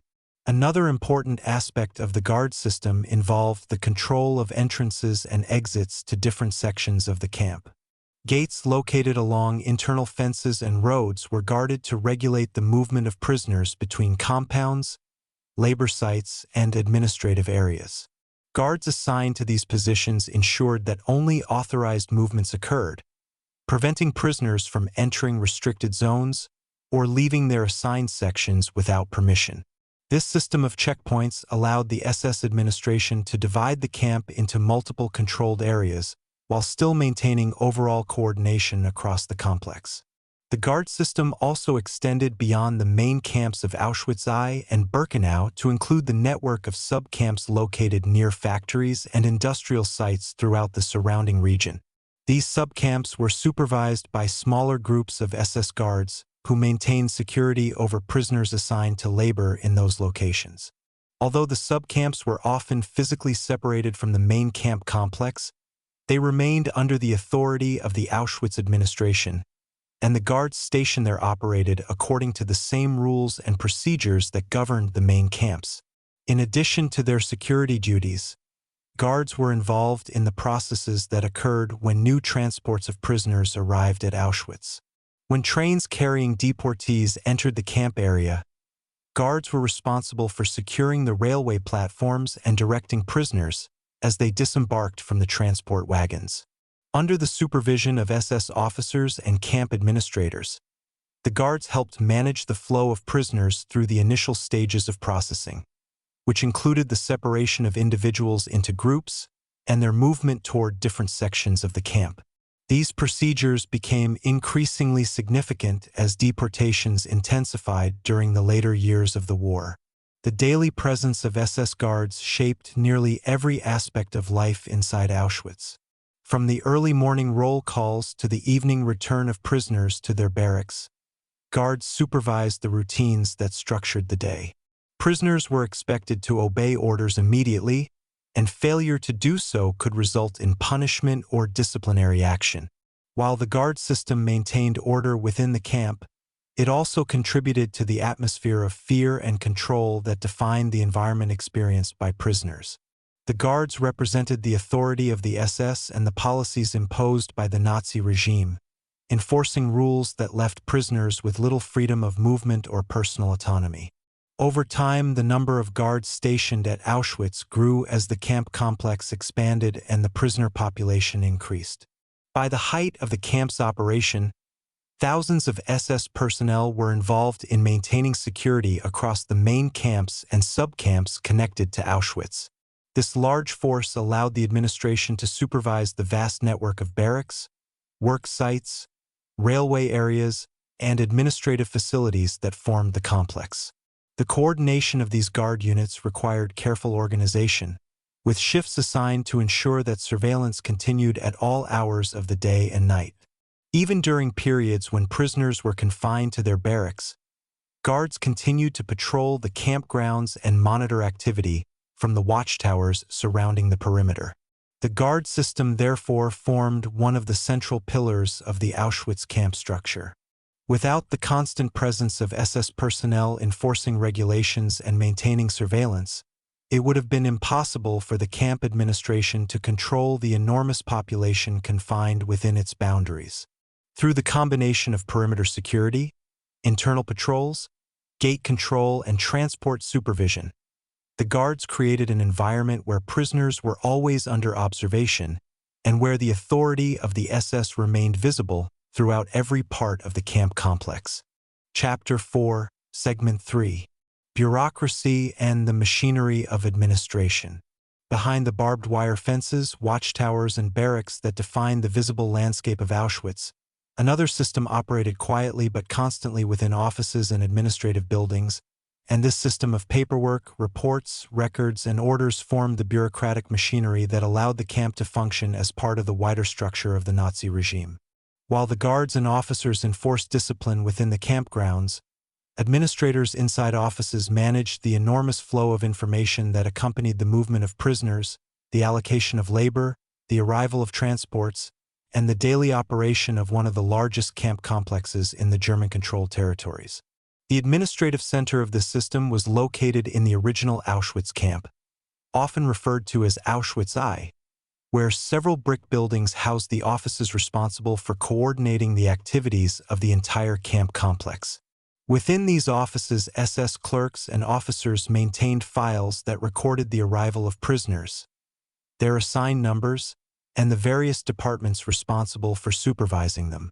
The act of assigning a number to each prisoner was not simply a method of identification but part of a bureaucratic process through which individuals were transformed into entries within a system of documentation maintained by the SS. These records were used to track labor assignments, prisoner transfers, disciplinary measures, and other administrative matters that shaped daily life within the camp. Each transport arriving at Auschwitz created a new set of documents that had to be processed by the administration. Clerks recorded the number of prisoners delivered by the transport, their origin, and other information that allowed the SS leadership to monitor the movement of deported populations across the territories under German control. In many cases, prisoners were also categorized according to the classification system used throughout the concentration camp network. Colored markings on prisoner uniforms corresponded to categories that identified political prisoners, Jews, Roma, or other groups targeted by Nazi policies. These classifications were recorded within administrative files and influenced the labor assignments or treatment prisoners might receive within the camp system. The bureaucratic nature of the administration meant that decisions affecting thousands of people were often processed through documents, forms, and official orders that circulated between departments. Reports prepared by camp officials were sent to higher SS authorities, who used the information to assess the operation of the concentration camp network as a whole. These reports included statistics on prisoner populations, labor production, and the functioning of various camp departments. Through this flow of paperwork, the Auschwitz administration remained connected to the broader hierarchy of the SS and the Nazi government. Orders issued by senior SS leadership were transmitted through official channels to the commandant and his staff, who then implemented those directives within the camp system. One of the most significant administrative responsibilities involved the organization of forced labor. As Auschwitz became increasingly integrated into the German war economy, SS officials were required to coordinate the allocation of prisoners to factories, construction projects, and agricultural operations across the region. Requests for labor were submitted by industrial companies and other organizations cooperating with the SS, and administrators within the camp determined which prisoners would be assigned to each task. These decisions were recorded in labor registers that tracked the movements of prisoners between the main camp, Birkenau, and the numerous subcamps connected to industrial facilities. The bureaucratic management of labor ensured that the camp system could supply a constant workforce for projects considered important to the German war effort. Another major component of the administrative system involved the management of property taken from prisoners arriving at Auschwitz. Deportees were often required to surrender their belongings upon arrival, including clothing, jewelry, money, and personal possessions. These items were collected and processed by administrative departments responsible for sorting, storing, and redistributing them according to SS procedures. Warehouses located within the camp complex held large quantities of these confiscated items, which were catalogued and eventually transported to other parts of the German Reich. The handling of these possessions was organized through detailed record-keeping that ensured the SS could track the movement of goods taken from deportees. The existence of such procedures illustrated how the camp administration extended its control not only over the lives of prisoners but also over their personal property. Medical administration also formed part of the bureaucratic structure within Auschwitz. SS doctors and medical personnel maintained records relating to prisoner health, selections, and other procedures carried out within the camp. Although medical facilities existed within the camp, their primary function was often connected to administrative decisions rather than treatment. Medical staff participated in selections that determined which prisoners would be assigned to labor and which would be sent elsewhere within the camp system.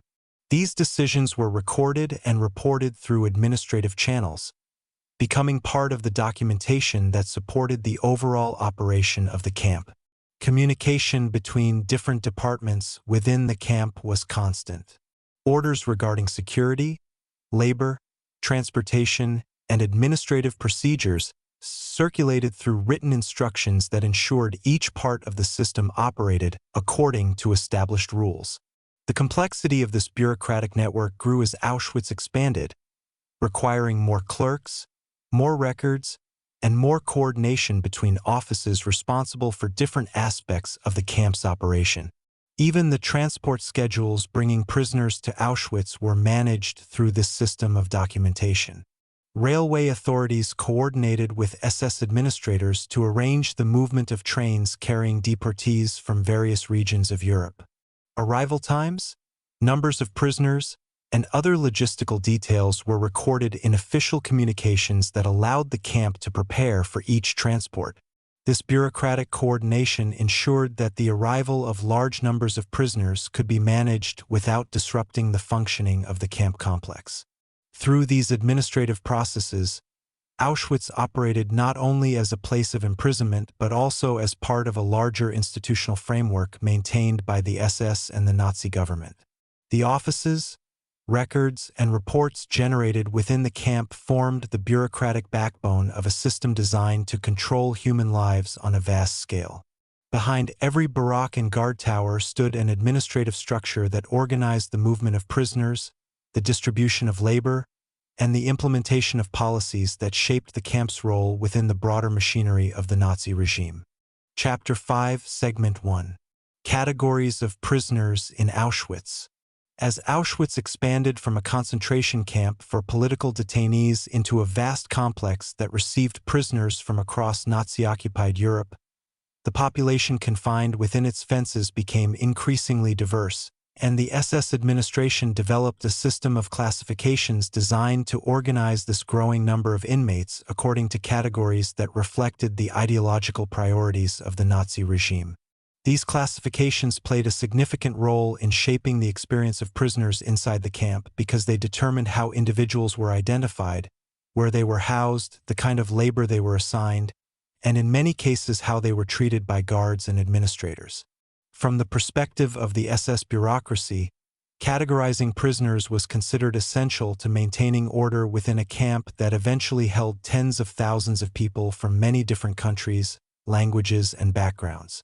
Each prisoner arriving at Auschwitz was processed through a system that transformed them from an individual into a numbered entry within the camp records. Instead of being referred to by name, prisoners were assigned identification numbers that were recorded in administrative files and often marked directly on their clothing. These numbers became the primary means by which prisoners were recognized by the SS administration, reinforcing the depersonalization that defined life inside the camp system. Alongside these identification numbers, prisoners were also given colored markings that indicated their assigned category within the SS classification structure. The most common of these markings were colored triangles sewn onto the striped uniforms issued to inmates. Each color represented a different group according to the categories established by the SS. Political prisoners, many of whom had been arrested for resistance activities or suspected opposition to Nazi rule, were typically identified by a red triangle. These prisoners included individuals from Poland, Germany, France, and other occupied countries who had been detained for their involvement in underground movements or other forms of resistance against the German occupation. Another large category consisted of prisoners identified as Jews, who were marked with a yellow triangle or with a combination of triangles forming a six-pointed star.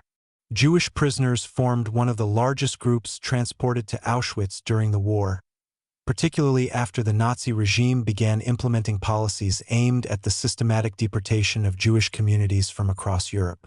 Many of these individuals arrived in transports from ghettos in Poland and other occupied territories, while others were deported from countries such as Hungary, Greece, France, and the Netherlands.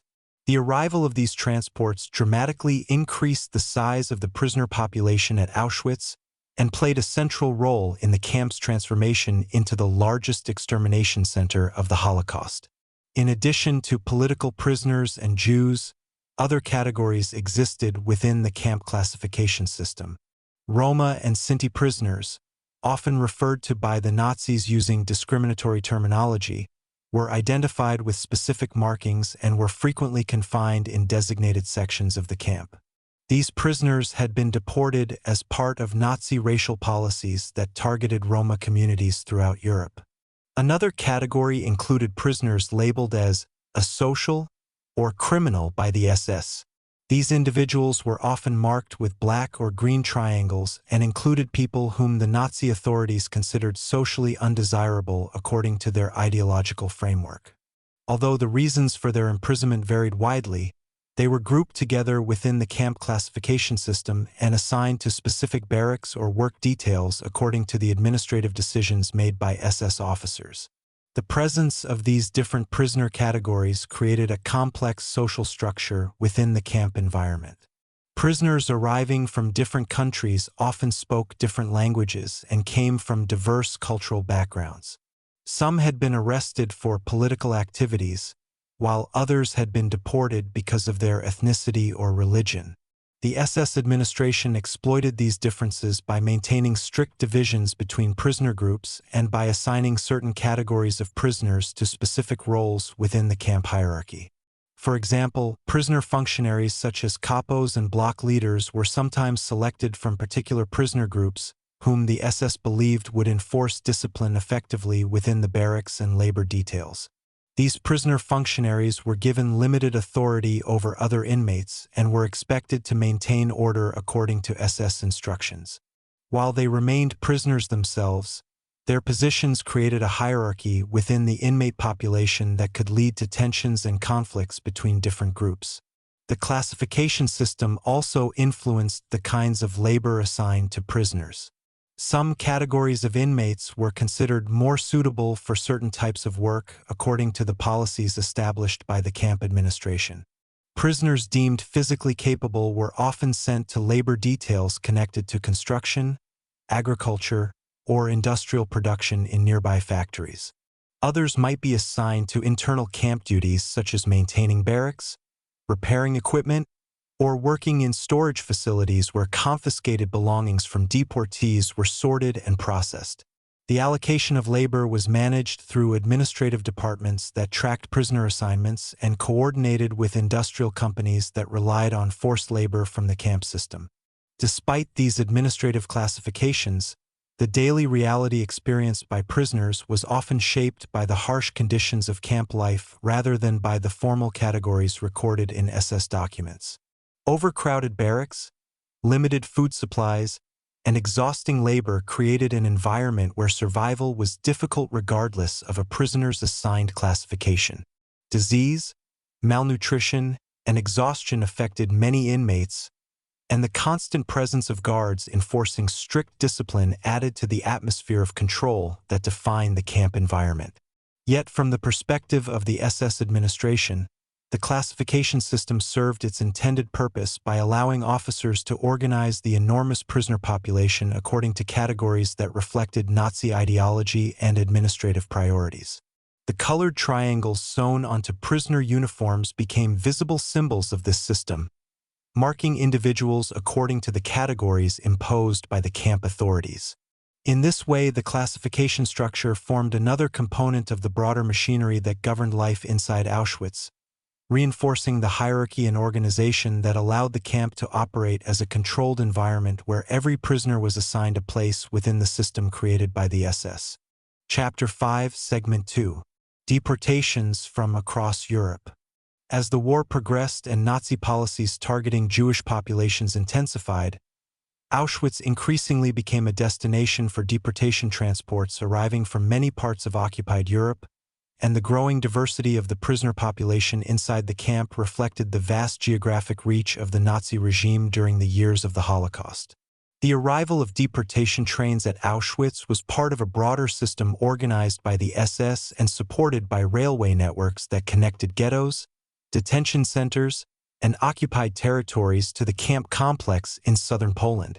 These transports carried individuals and families from countries across the continent, including Poland, Hungary, France, the Netherlands, Greece, Slovakia, and many other regions where Jewish communities had lived for generations before the war.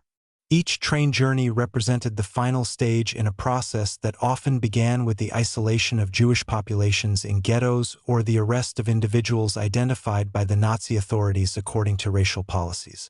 Once deportations were scheduled, local officials and police units were responsible for assembling those selected for transport and directing them toward railway stations where trains awaited. The conditions inside the transport wagons were extremely difficult. Deportees were frequently packed into freight cars designed for cargo rather than passengers, and the journeys could last for many hours or even several days depending on the distance between the departure point and the destination. Food, water, and sanitation were limited or entirely absent during these transports, and many people arrived at Auschwitz exhausted after enduring long periods confined within the wagons. For many deportees, the destination of the train remained uncertain during the journey. Rumors circulated among passengers about camps located in distant regions, but accurate information about what awaited them was often unavailable. When the trains finally reached the area near Auschwitz, they were directed toward railway tracks that connected the camp complex with the wider European rail system. In the early stages of deportations, prisoners arriving at Auschwitz were often unloaded at stations outside the camp and marched toward the gates under guard. As the camp expanded, however, railway tracks were extended directly into Birkenau, allowing transports to enter the campgrounds where the arrival process could be conducted under the supervision of SS personnel. When the wagons were opened, deportees stepped onto the platform carrying the belongings they had been allowed to bring with them. Many had packed suitcases containing clothing, documents, family photographs, and personal items they believed they might need if they were being relocated to a new place of work or residence. The presence of these belongings reflected the uncertainty surrounding the deportations, as many individuals had been told they were being sent to labor camps rather than to a site that had become central to the Nazi extermination program. Upon arrival, the deportees were directed into lines where SS officers and camp officials organized the next stage of processing. Guards ensured that the crowds remained under control, while orders were issued through interpreters speaking various languages. The large number of people arriving on each transport required an organized system capable of processing thousands of individuals within a short period of time.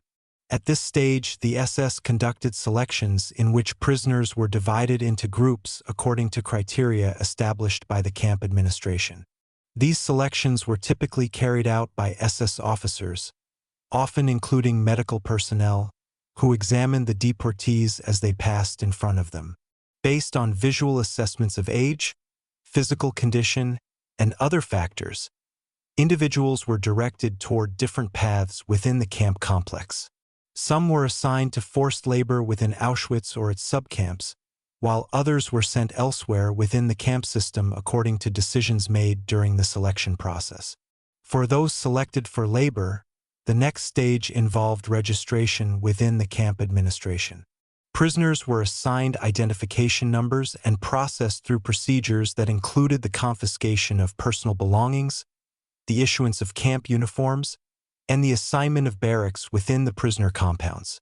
Their names and numbers were recorded in administrative files maintained by the SS bureaucracy, transforming them into entries within the records that tracked the movement and labor assignments of prisoners throughout the camp system. These individuals then became part of the population living inside the camp, subject to the routines of roll calls, work assignments, and regulations enforced by the SS guard system. Meanwhile, the belongings taken from deportees were collected and sorted by prisoner work units assigned to storage facilities within the camp. Suitcases, clothing, jewelry, and other personal items were cataloged and stored before being redistributed or transported to other parts of the German Reich. The processing of these belongings formed part of the bureaucratic system through which the SS administration managed the vast quantities of property taken from deported populations. As deportations increased during the later years of the war, particularly during the mass deportations from Hungary in 1944, the scale of arrivals at Auschwitz reached unprecedented levels. Trains arrived frequently, each carrying hundreds or sometimes thousands of people. The infrastructure built at Birkenau allowed the camp administration to handle these large transports with efficiency, ensuring that the arrival, selection, and processing of deportees followed procedures designed to maintain order within the expanding complex. For those already imprisoned inside the camp, the arrival of new transports was a visible reminder of the ongoing deportation system that connected Auschwitz to the broader geography of the Holocaust. Prisoners working near the railway areas or storage warehouses sometimes witnessed the arrival of trains filled with deportees from distant countries, bringing new languages, cultures, and stories into the camp environment. These arrivals demonstrated the extent to which Auschwitz had become a central destination within the Nazi deportation network, receiving prisoners from across Europe as part of the policies implemented by the SS and the German state during the war. Through this continuous flow of transports, the prisoner population at Auschwitz grew to include individuals from many nations, backgrounds, and communities, each carrying their own history of persecution and displacement. The camp complex, originally established to hold political prisoners from occupied Poland, had evolved into a location where the diverse populations targeted by Nazi racial and political policies were brought together under conditions of confinement, forced labor, and extermination within one of the largest concentration camp systems created during the Holocaust. Chapter 5, Segment 3. The Diversity of Prisoner Experiences.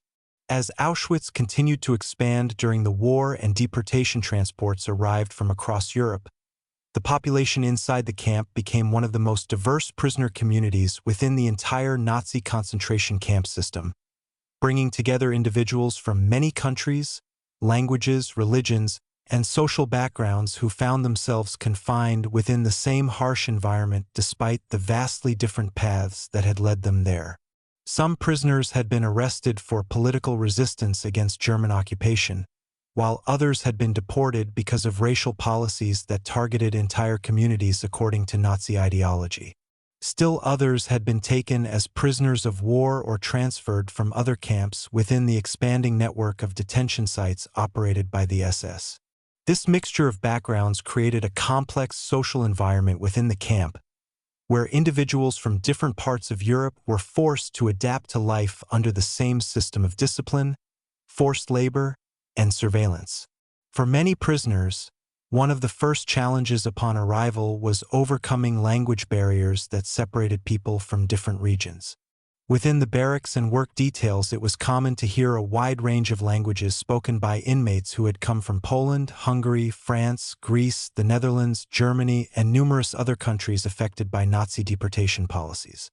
Communication between prisoners often required the use of gestures, fragments of shared vocabulary, or assistance from those who happened to know more than one language. Despite these difficulties, prisoners sometimes formed informal networks of cooperation within the barracks, sharing information about camp rules, work assignments, and strategies for enduring the daily routines imposed by the administration. These relationships could provide moments of support within an environment where survival depended on adapting quickly to the strict regulations of camp life. At the same time, the SS classification system continued to shape the way prisoners were organized within the camp. As described earlier, colored triangles and other markings on prisoner uniforms indicated the category assigned to each inmate according to Nazi administrative definitions. Political prisoners, Jews, Roma, and other groups were identified through these symbols, and the categories often influenced where prisoners were housed or what kind of labor they were expected to perform. The classification system also affected the internal hierarchy that developed among prisoners themselves. Certain inmates were appointed as prisoner functionaries, individuals who carried out supervisory roles within barracks or work details under the direction of SS guards. These functionaries included block leaders, work supervisors, and other positions that required prisoners to maintain order among their fellow inmates. While these roles offered limited privileges or slightly improved living conditions compared to ordinary prisoners, they also placed those selected for such positions in difficult situations where they were expected to enforce rules established by the camp authorities. The presence of prisoner functionaries created a complex dynamic within the inmate population, as some prisoners viewed them as intermediaries between the SS and the general prisoner community.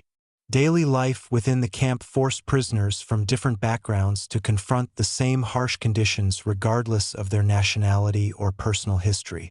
Overcrowded barracks, limited food supplies, and exhausting labor routines defined the rhythm of life inside Auschwitz. Prisoners were required to participate in roll calls that could last for hours as guards counted and recounted the inmate population to ensure that no one had escaped or disappeared. Work assignments followed these roll calls, sending prisoners to construction sites, industrial facilities, agricultural fields, or internal camp duties depending on the needs of the administration. These labor details often required long hours of physically demanding work carried out under close supervision by guards and prisoner functionaries. Despite the strict discipline imposed by the camp system, the diversity of the prisoner population sometimes produced moments of cultural exchange within the barracks and work groups. Prisoners shared stories about the countries they had come from, the communities they had left behind, and the experiences that had led to their deportation. In some cases, individuals who had previously lived in different regions of Europe encountered one another for the first time within the camp environment, discovering unexpected connections between their histories. These conversations, however brief, allowed prisoners to maintain a sense of identity that extended beyond the numbers assigned to them by the camp administration.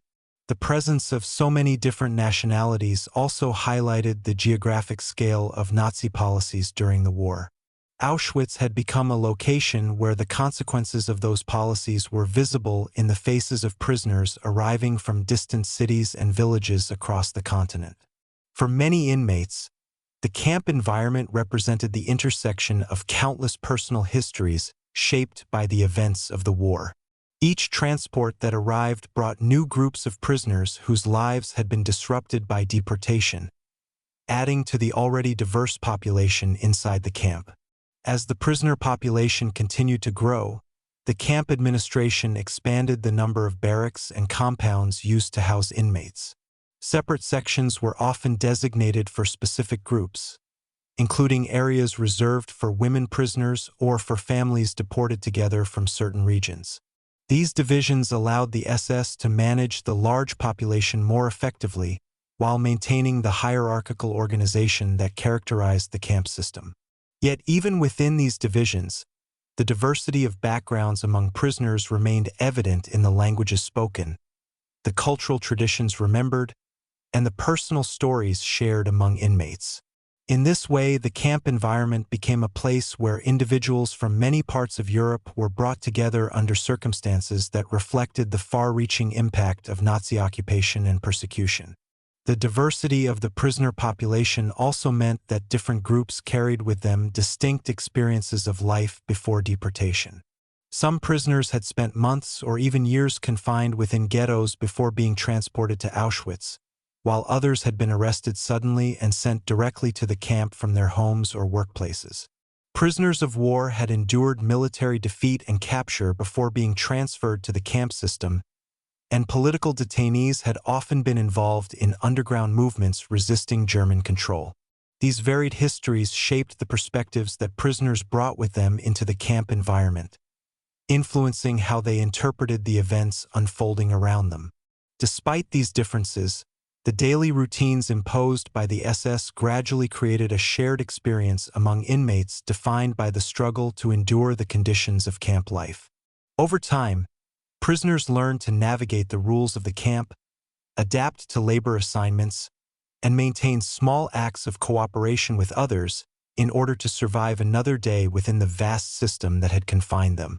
Through this mixture of backgrounds, languages, and personal histories, Auschwitz became not only a site of imprisonment, but also a place where the diversity of Europe's persecuted populations was brought together within the boundaries of one of the largest concentration camps of the Second World War. Chapter 6, Segment 1. The Rhythm of Daily Life Inside Auschwitz. Life inside Auschwitz followed a rigid and carefully controlled routine that structured every hour of the day for the prisoners confined within the camp. And this daily rhythm was enforced by the SS administration as part of a system designed to maintain order, discipline, and productivity within an environment where tens of thousands of individuals were held under constant supervision. For prisoners, the day typically began before sunrise, when guards and prisoner functionaries moved through the barracks announcing the start of the morning routine. The barracks themselves were overcrowded wooden structures that offered little protection from cold winters or damp weather, and prisoners slept on wooden bunks arranged in tiers, often sharing limited space with several others. The cramped conditions meant that the simple act of waking and preparing for the day required coordination among dozens of inmates living within the same confined room. As the early morning call echoed through the barracks, prisoners hurried to dress in the striped uniforms issued by the camp administration, knowing that any delay could lead to punishment.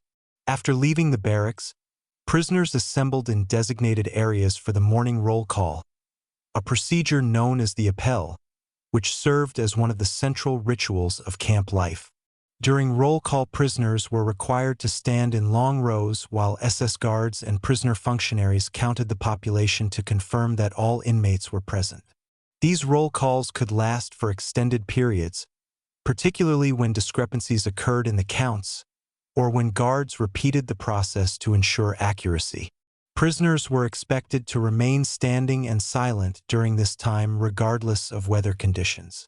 In winter months, this meant standing for hours in freezing temperatures, while in summer the process could take place under intense heat. For many prisoners, the roll call was one of the most physically demanding parts of the day because it required maintaining strict formation while enduring exhaustion and hunger that had accumulated from previous days of labor. Once the roll call was completed and the counts confirmed, prisoners were organized into work groups that would leave the camp for their daily assignments. These work groups marched through the camp gates under the supervision of guards who ensured that each group followed the route assigned by the administration. Some prisoners worked within the camp itself, performing tasks such as maintaining barracks, repairing equipment, or sorting belongings taken from deportees. Others were sent to construction projects where they were required to build roads, expand camp infrastructure, or erect new barracks as the complex continued to grow. Many prisoners were also assigned to labor in nearby industrial facilities that had established connections with the camp system in order to obtain a steady supply of forced labor. The work carried out in these locations often involved physically demanding tasks performed for long hours under strict supervision. Prisoners who were assigned to external work sites marched out of the camp each morning and returned at the end of the day under guard, forming columns that moved along roads connecting the camp with surrounding factories or construction areas. Food distribution was another part of the daily routine that reflected the strict organization imposed by the camp administration. Prisoners received limited rations that were distributed at specific times during the day, usually consisting of small portions of bread, soup, or other basic foods. These rations were often insufficient to meet the physical demands placed on prisoners who were expected to perform long hours of labor. As a result, many prisoners experienced constant hunger that affected their ability to work and endure the conditions of camp life. Despite the scarcity of food, the distribution process itself was carried out according to procedures established by the administration, with prisoner functionaries often responsible for dividing rations among inmates within the barracks. The midday period sometimes included a brief pause in labor during which prisoners consumed their food before returning to their assignments.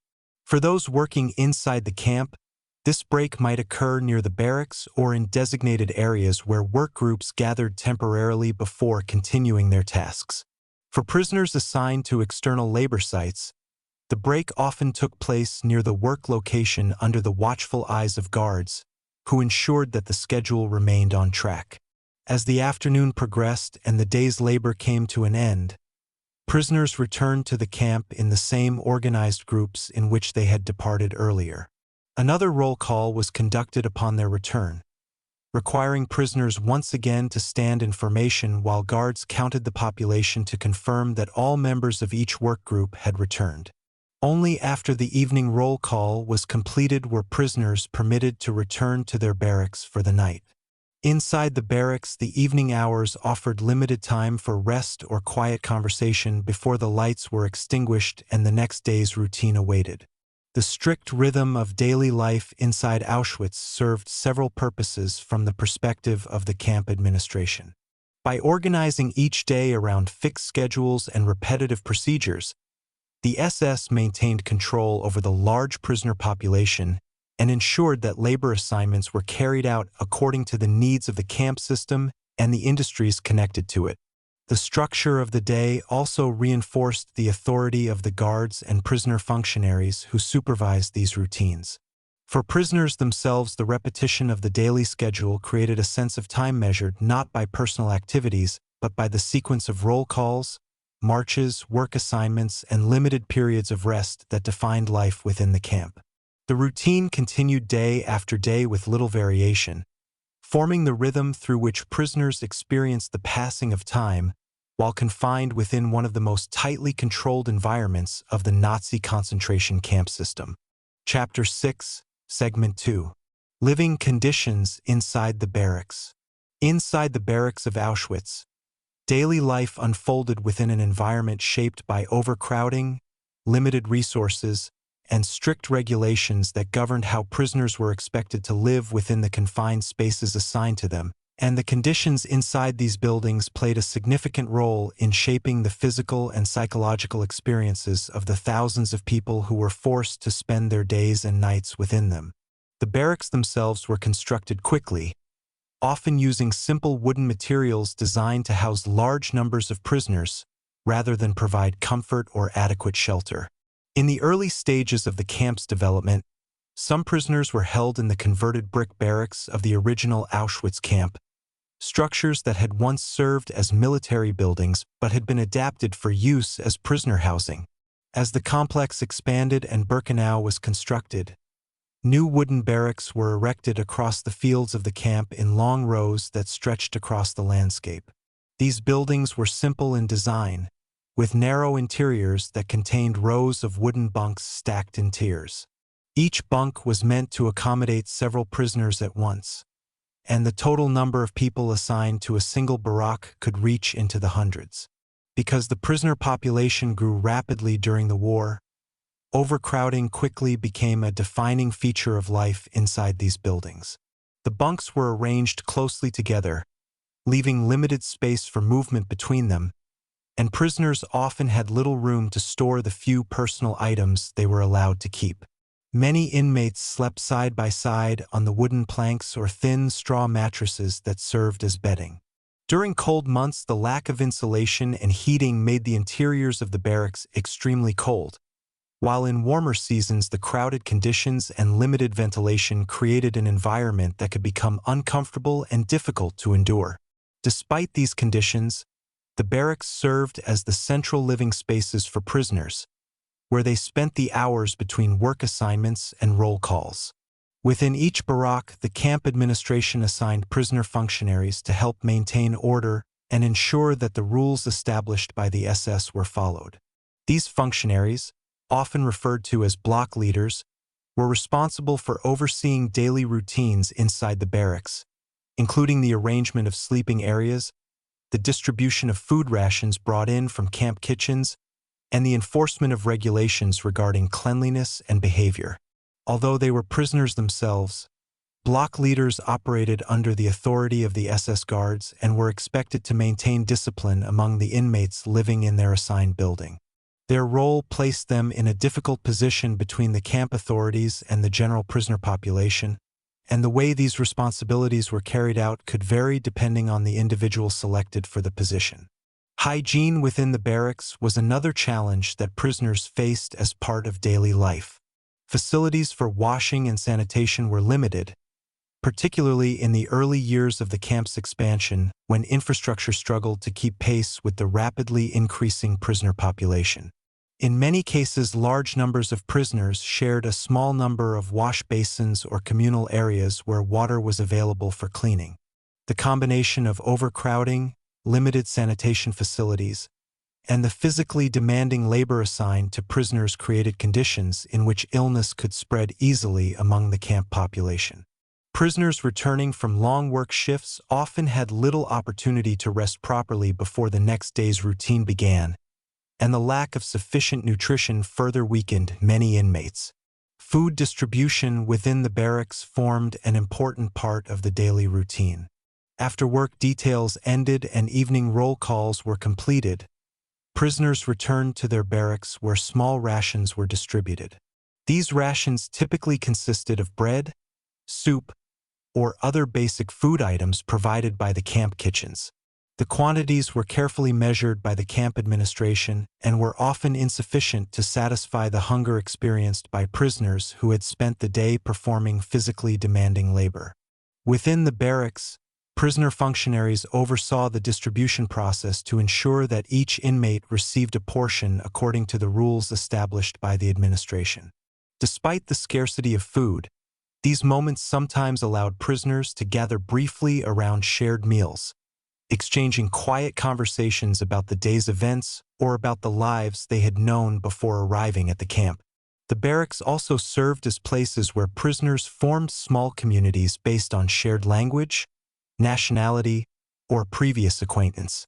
Because Auschwitz received deportees from many parts of Europe, it was common for prisoners within a single barrack to come from different countries and cultural backgrounds. Some inmates formed friendships with others who spoke the same language or came from similar regions, while others relied on gestures and fragments of conversation to communicate with those around them. These interactions created small networks of support that sometimes helped prisoners navigate the difficulties of camp life. Information about camp rules, work assignments, and changes in routine often spread through these informal conversations within the barracks, allowing prisoners to share knowledge that might help them adapt to the system imposed by the camp authorities. Nighttime within the barracks brought a temporary pause in the relentless schedule of the camp, although rest was often interrupted by the crowded conditions and the knowledge that another demanding day awaited. The lights were typically extinguished at a designated hour, and prisoners settled into the bunks that filled the interior space of the building. The sounds of movement gradually faded as exhaustion overcame many of the inmates who had spent long hours performing labor outside the camp or within its various work areas. Yet even during these hours of relative quiet, the presence of guards patrolling the campgrounds and the electrified fences surrounding the barracks remained constant reminders of the controlled environment in which prisoners lived. The barracks, with their crowded bunks and limited resources, formed the center of daily existence for the inmates of Auschwitz, shaping their experience of life inside the camp through conditions that reflected both the rapid expansion of the complex and the policies of the SS administration that governed every aspect of the camp's operation. Chapter 6, Segment 3. Hunger, Exhaustion, and Survival. Within the structured routines that governed daily life inside Auschwitz, two conditions shaped the experience of nearly every prisoner: constant hunger and physical exhaustion, both of which were direct consequences of the system of forced labor and restricted food rations that the camp administration imposed on the inmate population. From the perspective of the SS authorities, the prisoners held in the camp represented a workforce that could be used to support construction projects, industrial production, and various tasks connected to the broader war effort. Yet the food provided to sustain this workforce was limited and carefully controlled, creating a situation in which prisoners were expected to perform demanding labor while receiving only minimal nourishment. The result was a daily struggle in which many inmates experienced a gradual weakening of their bodies over time as the demands of labor exceeded the energy that their rations could provide. Food distribution within the camp followed a strict schedule managed by the camp administration and carried out by prisoner functionaries under the supervision of the SS. The meals typically consisted of small portions of bread, watery soup, and occasionally other simple items that varied depending on supply conditions. Breakfast might include a cup of dark liquid, often referred to as coffee but made from substitutes rather than actual coffee beans. The main meal of the day was usually a thin soup distributed in the afternoon or evening, sometimes containing small amounts of vegetables or grains. Bread rations were carefully measured and often accompanied by a small portion of margarine, sausage, or other basic additions depending on what was available. Although these rations were distributed according to established rules, the quantities were insufficient to meet the caloric needs of prisoners who spent long hours engaged in physically demanding labor. Hunger therefore became a constant presence in the lives of many inmates, influencing their thoughts and actions throughout the day. Prisoners frequently spoke about food among themselves, sharing memories of meals they had eaten before the war or imagining the taste of dishes they had once known in their homes and communities.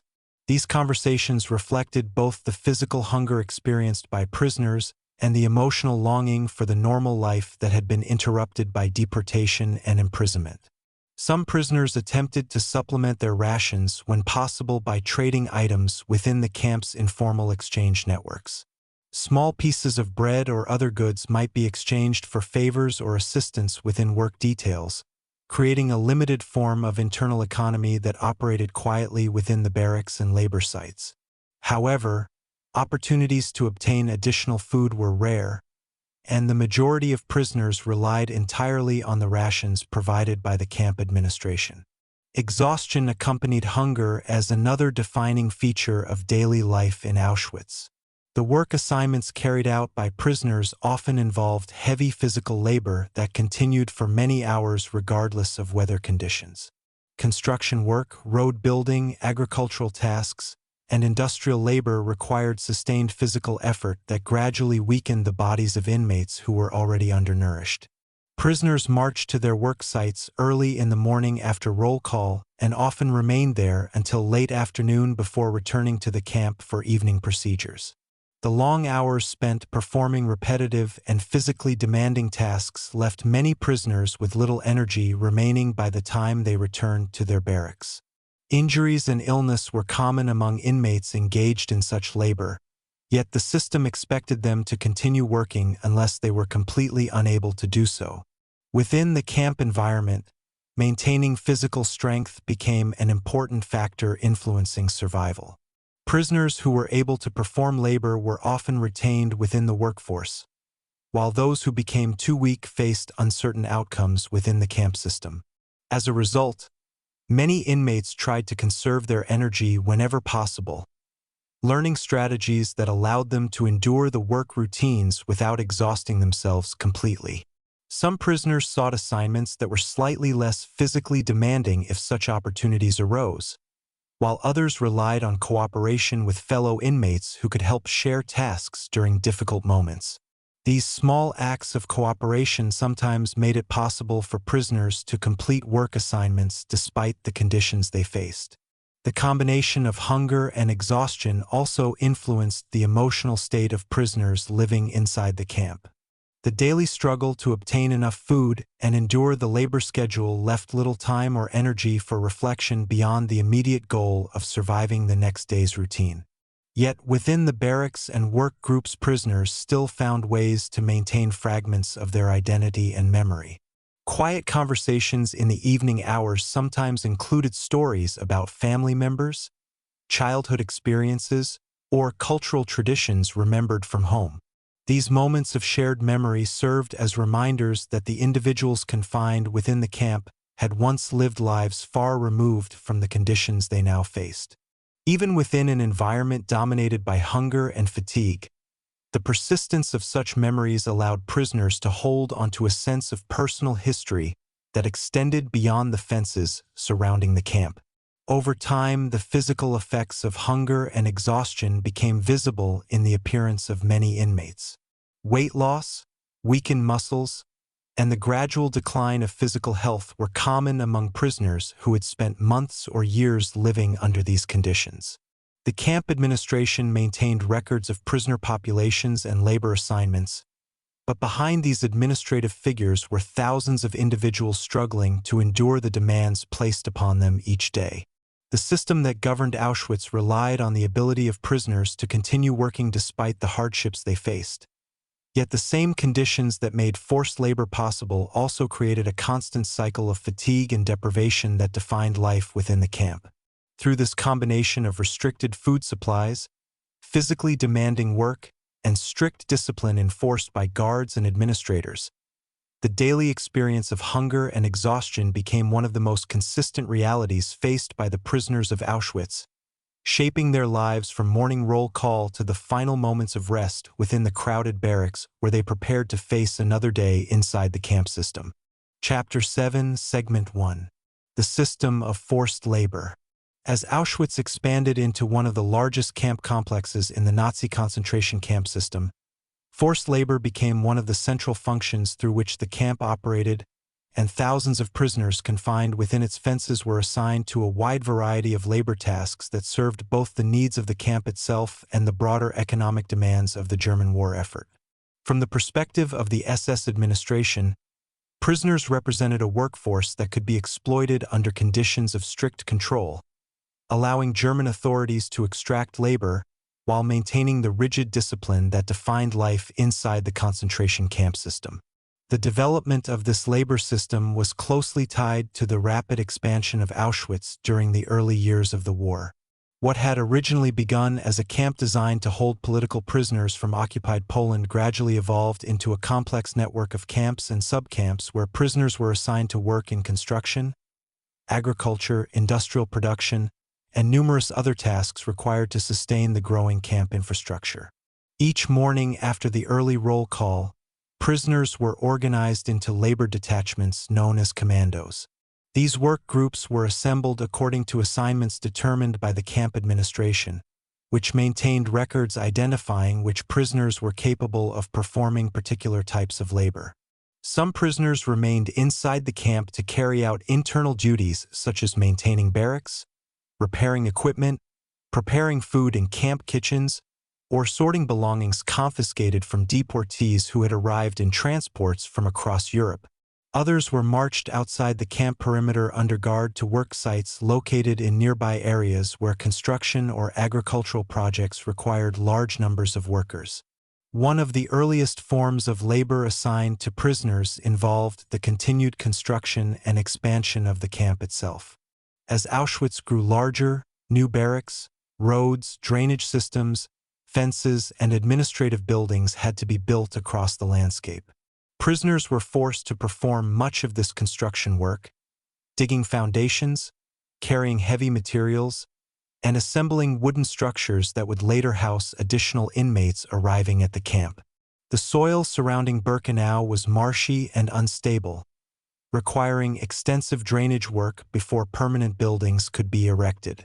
Prisoners spent long hours digging trenches and installing drainage channels designed to stabilize the ground beneath the expanding camp complex.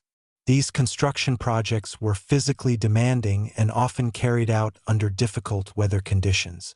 During winter months, prisoners worked in freezing temperatures, while in summer they labored under heat and dust that filled the open fields surrounding the camp. In addition to construction work within the camp complex, prisoners were increasingly assigned to labor connected to nearby industrial operations that had formed partnerships with the SS administration.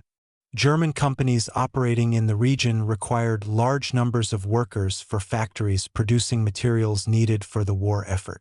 Rather than relying solely on civilian labor, these companies entered into agreements with the SS to obtain prisoners from the Auschwitz camp system. As a result, subcamps were established near factories and industrial facilities where groups of prisoners were housed while working at those sites. Each day, prisoners assigned to these industrial labor detachments were marched from their barracks to the work areas where they performed tasks related to manufacturing, assembly, or construction within the factories. Guards supervised these movements to ensure that the prisoners remained under control at all times.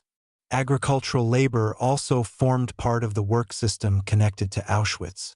The SS administration operated farms in the surrounding region where prisoners were forced to cultivate crops, care for livestock, and perform other agricultural duties. These farms supplied food and materials used by the camp administration and by SS personnel stationed in the area. Prisoners working on these farms often spent long hours in the fields performing physically demanding tasks such as plowing, planting, harvesting, and maintaining irrigation systems. Although agricultural labor sometimes allowed prisoners to work outdoors rather than inside factories or construction sites, the long hours and limited food rations meant that these assignments could still be exhausting. Within the camp system, the organization of labor followed strict administrative procedures. SS officers responsible for labor allocation maintained records that tracked which prisoners were assigned to specific work details and which subcamps required additional workers. These records were updated regularly to reflect changes in the prisoner population caused by new deportation transports, illness, or transfers between work assignments. Prisoners who were considered physically capable of labor were often reassigned from one work detail to another depending on the needs of the camp administration or the industrial companies cooperating with the SS. The system therefore treated prisoners primarily as labor units whose assignments could be adjusted according to administrative decisions made by the camp authorities. The supervision of work details was carried out by both SS guards and prisoner functionaries appointed to oversee specific groups of inmates.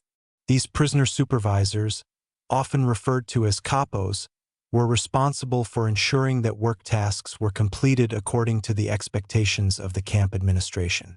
They reported directly to SS personnel and were expected to maintain discipline within the work groups under their supervision. This arrangement allowed the SS to manage large numbers of prisoners without assigning a guard to every individual laborer. However, it also created a hierarchy among prisoners that sometimes resulted in tensions between those assigned supervisory roles and those performing the labor itself.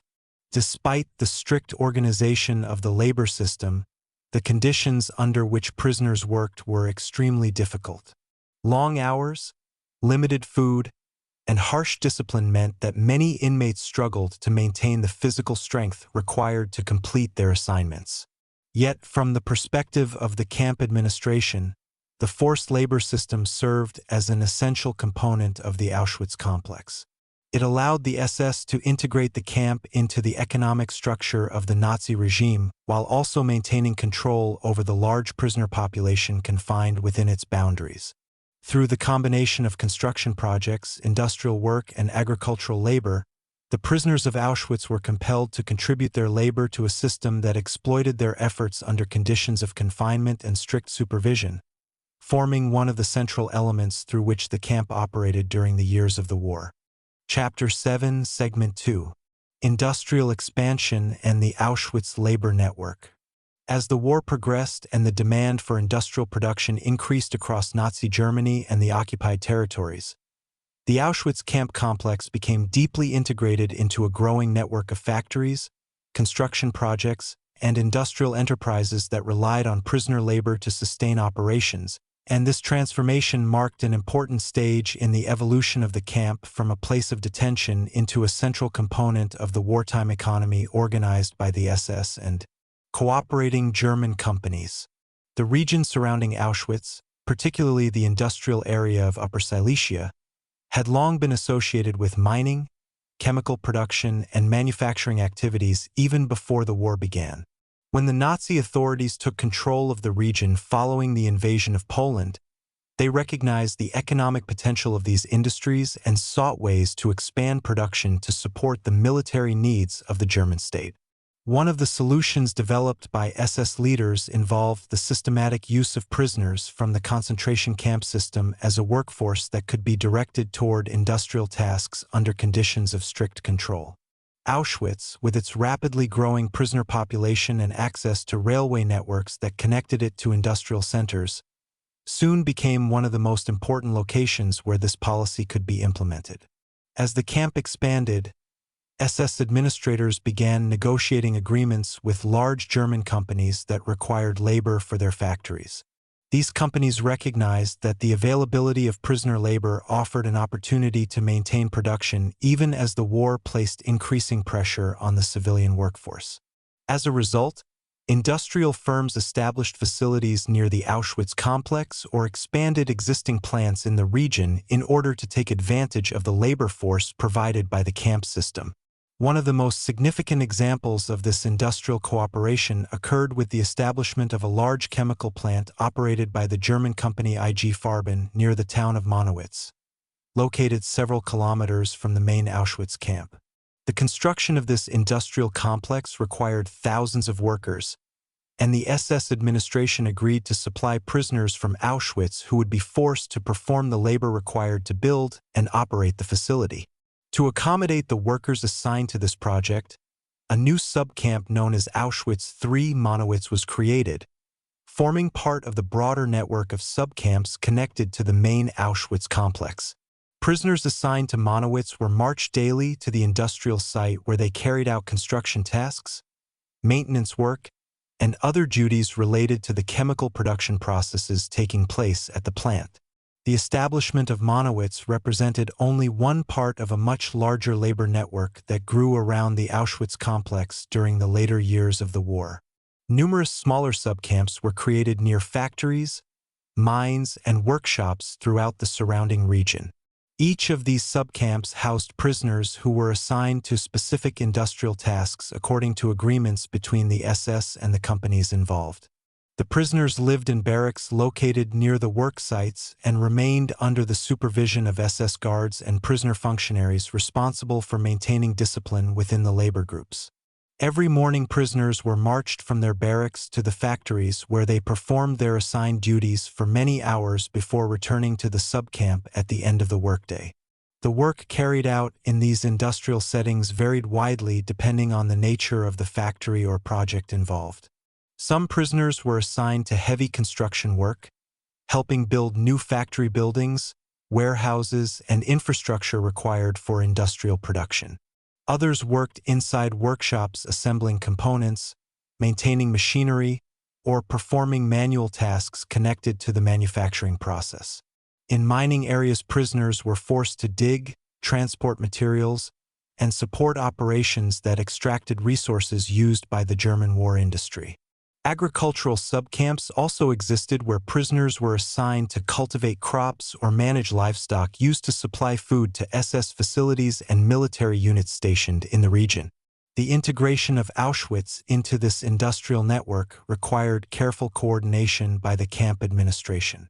SS officers responsible for labor allocation maintained records identifying the number of prisoners available for work and the specific tasks assigned to each labor detachment. Requests for workers from industrial companies were processed through these administrative departments, which then selected prisoners from the camp population to fill the required positions. This system allowed the SS to treat prisoners as units of labor that could be distributed according to the needs of the economy while maintaining strict control over their movement and supervision. The companies that benefited from this arrangement often paid fees to the SS administration for the labor provided by the prisoners, creating a financial relationship that further linked the concentration camp system to the industrial economy of the Nazi state. For the prisoners themselves, working in industrial subcamps or factory sites meant enduring long hours of physically demanding labor under conditions that remained harsh and strictly regulated. Guards supervised the work details and enforced the rules established by the camp administration, ensuring that production schedules were maintained and that prisoners remained under constant observation. Although the nature of the work varied depending on the location, the general pattern of daily life remained similar across many subcamps. Prisoners began their day with early roll calls, marched to their work assignments under guard, performed labor for extended hours, and returned to their barracks in the evening where the routine of camp life continued. The industrial labor network surrounding Auschwitz therefore represented one of the most significant ways in which the camp became integrated into the broader structure of the Nazi wartime economy. Through agreements with companies and the creation of numerous subcamps, the SS administration transformed the prisoner population into a workforce that contributed to industrial production across the region. This system allowed German industries to expand their operations during the war while relying on a supply of labor controlled entirely by the concentration camp authorities. By the height of its operation, the Auschwitz complex was connected to dozens of subcamps and industrial sites where prisoners were forced to work under supervision, forming a vast labor network that extended far beyond the fences of the original camp established in 1940. Chapter 7, Segment 3. Labor as a Tool of Control. Within the Auschwitz camp system, forced labor served not only as a means of supporting industrial production and construction projects, but also as an instrument through which the SS administration maintained control over the prisoner population, shaping the daily lives of inmates and reinforcing the structure of authority that defined the camp environment. From the moment prisoners arrived and were assigned identification numbers, their ability to work became one of the key factors influencing how they were treated within the system. Those who were considered capable of performing labor were often registered and assigned to work details, while the administration maintained careful records of their assignments and physical condition. The organization of labor detachments therefore formed part of a broader strategy through which the camp authorities regulated the movements, routines, and physical endurance of prisoners. Each morning, the prisoners assembled during roll call were divided into groups that corresponded to specific labor assignments scheduled for that day. These groups, known as commandos, could vary in size depending on the task involved. Some commandos included dozens or even hundreds of prisoners assigned to construction projects, while others consisted of smaller teams responsible for maintenance tasks within the camp. Once the groups had been organized, they marched from the barracks to their designated work sites under the supervision of SS guards and prisoner functionaries responsible for maintaining discipline within the group. The march itself became a familiar part of the daily routine, as columns of prisoners moved along the roads connecting the various sections of the camp and the surrounding work sites. Guards accompanied these groups to ensure that no prisoner left the formation and that the schedule established by the administration was followed precisely. The structure of the labor system allowed the SS to regulate nearly every aspect of prisoner movement during the day. By assigning prisoners to specific work details and monitoring their return during evening roll calls, the administration maintained a detailed record of the camp population and ensured that prisoners remained under supervision at all times. The work assignments themselves varied widely depending on the needs of the camp system. Construction work remained one of the most common tasks, particularly during periods when new barracks, roads, and infrastructure were being added to accommodate the expanding prisoner population. Prisoners assigned to these projects carried heavy materials, dug foundations, and erected structures that became part of the camp complex. Other work groups were assigned to internal duties such as maintaining storage warehouses, preparing food in camp kitchens, or repairing clothing and equipment used by the camp administration. In addition to these internal tasks, large numbers of prisoners were sent to external work sites connected to factories, mines, and agricultural operations in the surrounding region. These labor assignments often required prisoners to leave the camp early in the morning and march to nearby industrial facilities where they performed tasks connected to production processes important to the German war effort. Throughout the day, guards and prisoner supervisors monitored the work groups to ensure that tasks were completed according to the expectations of the administration. The presence of these supervisors reinforced the hierarchy within the camp system, as prisoners appointed to supervisory roles were expected to maintain discipline and report any disruptions to SS personnel. The relationship between labor and control was also reflected in the way prisoners were evaluated by the administration. Physical strength and the ability to work often influenced whether prisoners remained assigned to labor detachments or were transferred to other sections of the camp. Records maintained by the administration tracked which prisoners were capable of performing labor and which had become too weak due to illness, exhaustion, or other factors. This system of evaluation meant that labor was closely connected to the survival of prisoners within the camp environment. Many inmates understood that maintaining the ability to work could affect their position within the system and influence the decisions made by SS authorities regarding their future assignments. At the same time, the demands of forced labor combined with limited food rations created a cycle of exhaustion that gradually weakened many prisoners. Long hours of physical work were performed by individuals who often lacked sufficient nutrition to sustain their strength. Despite these conditions, the labor system continued to operate according to the schedules established by the administration, with prisoners expected to report for their assignments each day regardless of fatigue or discomfort. For the SS authorities, the continuation of labor details demonstrated the effectiveness of the system they had created, in which prisoners were compelled to contribute their physical effort to projects that supported both the expansion of the camp and the broader economic goals of the Nazi state. The structure of forced labor within Auschwitz therefore served multiple purposes. It allowed the SS to exploit the labor of prisoners for industrial and construction projects while simultaneously reinforcing the discipline and organization required to manage the enormous camp population. Through the routine of work assignments, marches, and supervision by guards and prisoner functionaries, the administration maintained control over the movements of inmates from morning until evening.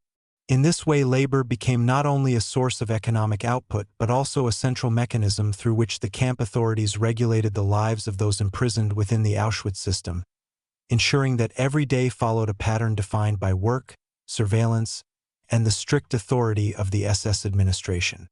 Chapter 8, Segment 1. Discipline and the System of Punishment. Within the Auschwitz camp complex, discipline was enforced through a structured system of rules and punishments that formed an integral part of the camp's operation, ensuring that the SS administration maintained authority over the large prisoner population confined within its fences.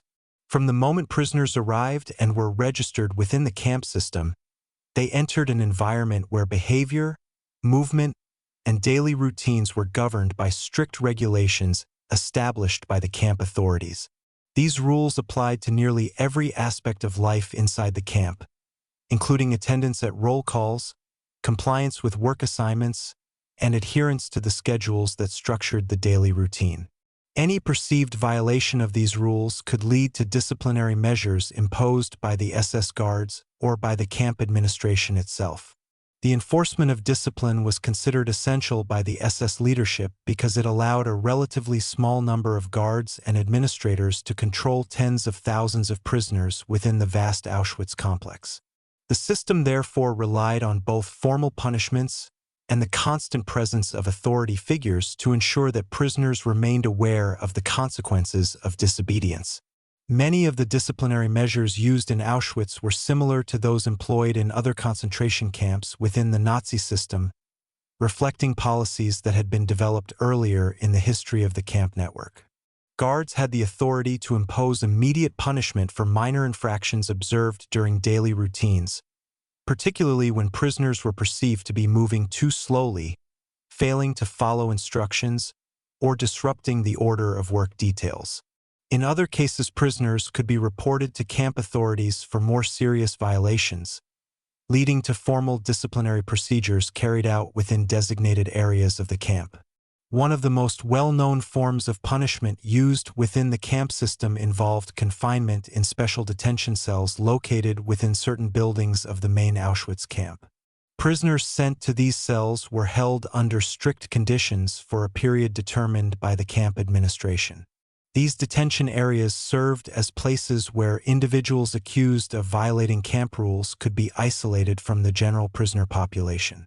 The existence of these cells reinforced the authority of the SS administration by demonstrating that punishment could be imposed through formal procedures carried out within the administrative structure of the camp. Another form of disciplinary action involved forced standing or other physically demanding punishments imposed on prisoners who had been accused of breaking camp regulations. These punishments were sometimes carried out in designated areas where prisoners were required to remain in a specific position for extended periods under guard supervision. Such measures were intended to reinforce obedience and discourage actions that the administration considered disruptive to the functioning of the camp. Public punishments also played a role in maintaining discipline within the prisoner population. In some cases, disciplinary measures were carried out in the presence of other inmates so that the consequences of rule violations would be visible to those watching.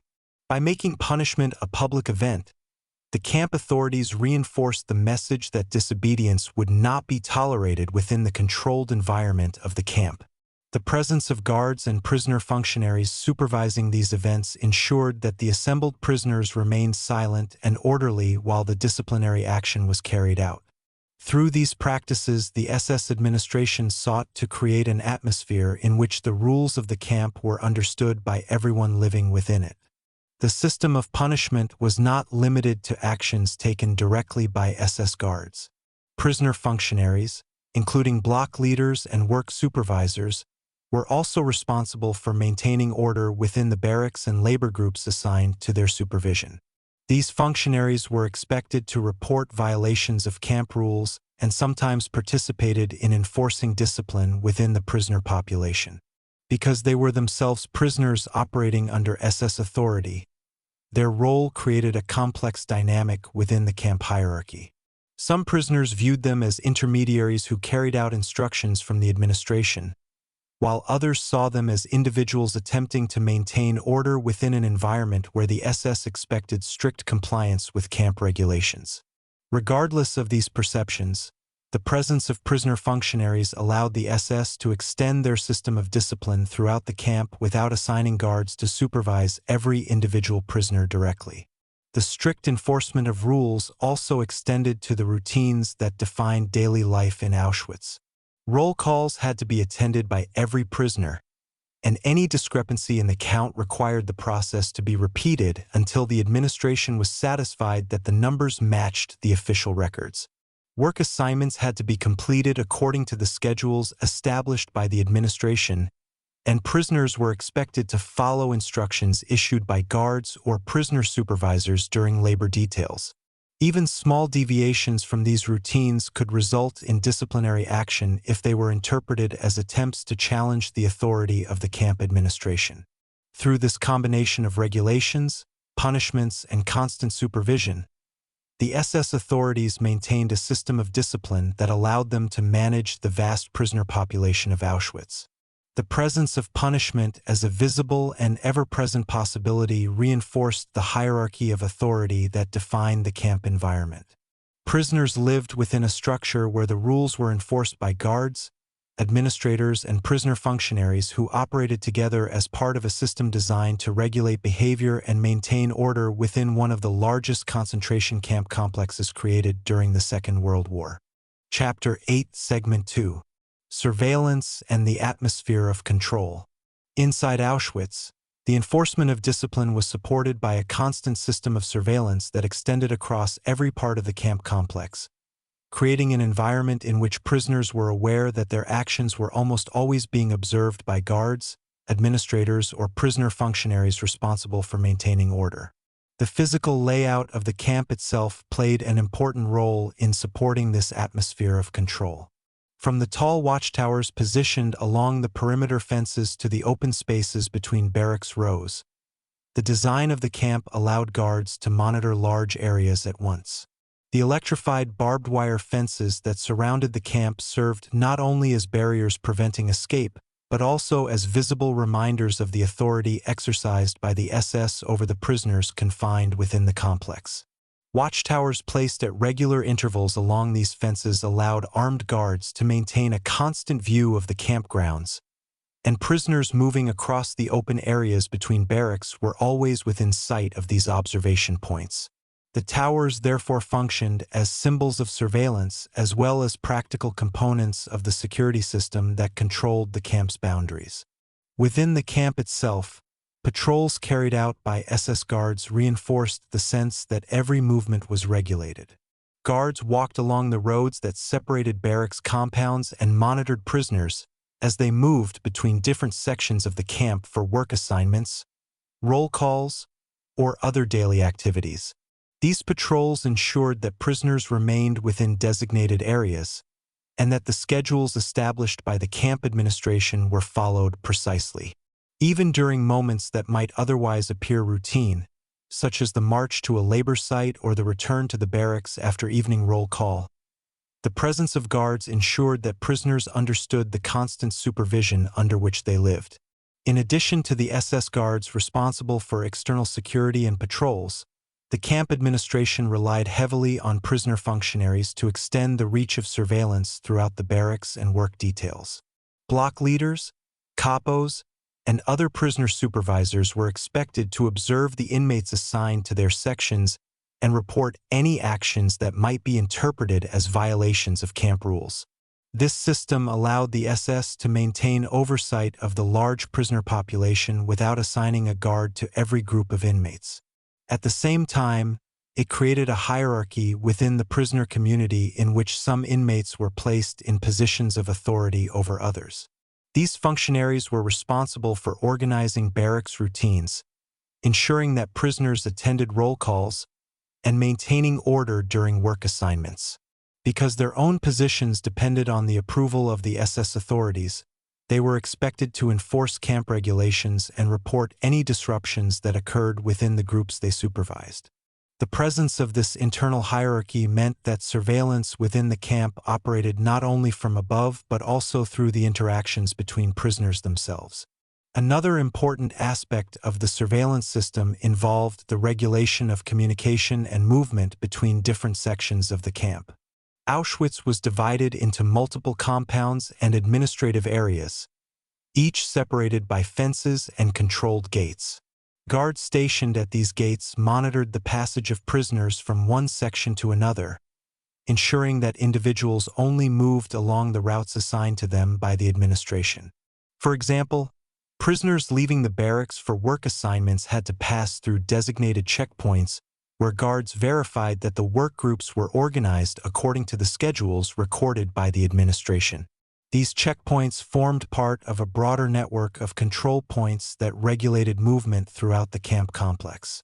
Because of these controls, prisoners rarely had the opportunity to move freely across the campgrounds without supervision. Even small deviations from assigned routes could attract attention from guards or prisoner supervisors responsible for maintaining order. The surveillance system also extended to the arrival of new transports and the processing of deportees entering the camp. When trains arrived at Auschwitz, guards and administrative personnel supervised the unloading of prisoners from the railway wagons and directed them through the procedures that followed arrival.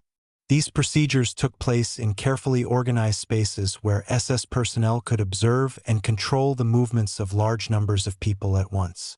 The organization of these arrival areas demonstrated how the infrastructure of the camp was designed to support the administration's ability to monitor and direct the flow of prisoners entering the complex.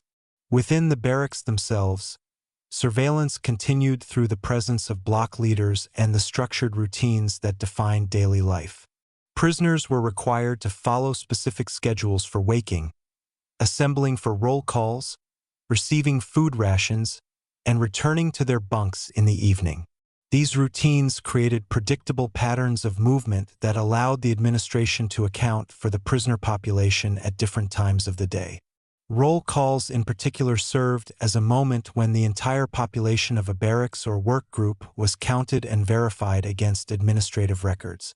The repetition of this process ensured that the authorities could detect any discrepancy in prisoner numbers and investigate the cause immediately. For prisoners living within the camp, the constant presence of surveillance shaped their behavior and daily decisions. The knowledge that guards or prisoner supervisors might observe their actions influenced how they moved, spoke, and interacted with others. Even in moments of quiet conversation within the barracks, prisoners remained aware of the possibility that their words could be overheard or reported. This atmosphere of observation contributed to the overall system of control maintained by the camp administration. Through the combined efforts of guards, watchtowers, patrols, internal checkpoints, and prisoner functionaries, Auschwitz operated as a highly monitored environment where the movements and actions of prisoners were regulated from morning roll call until the final moments of the day. The surveillance system therefore formed a crucial element of the camp structure, reinforcing the authority of the SS administration and ensuring that the routines governing life inside Auschwitz continued to function according to the rules imposed by the camp authorities. Chapter 8, Segment 3. Executions and the Climate of Fear. Within the Auschwitz camp complex, the system of discipline and surveillance was reinforced by practices that created a climate of fear among the prisoner population, and the presence of executions carried out by the SS administration formed one of the most severe examples of how authority was asserted inside the camp.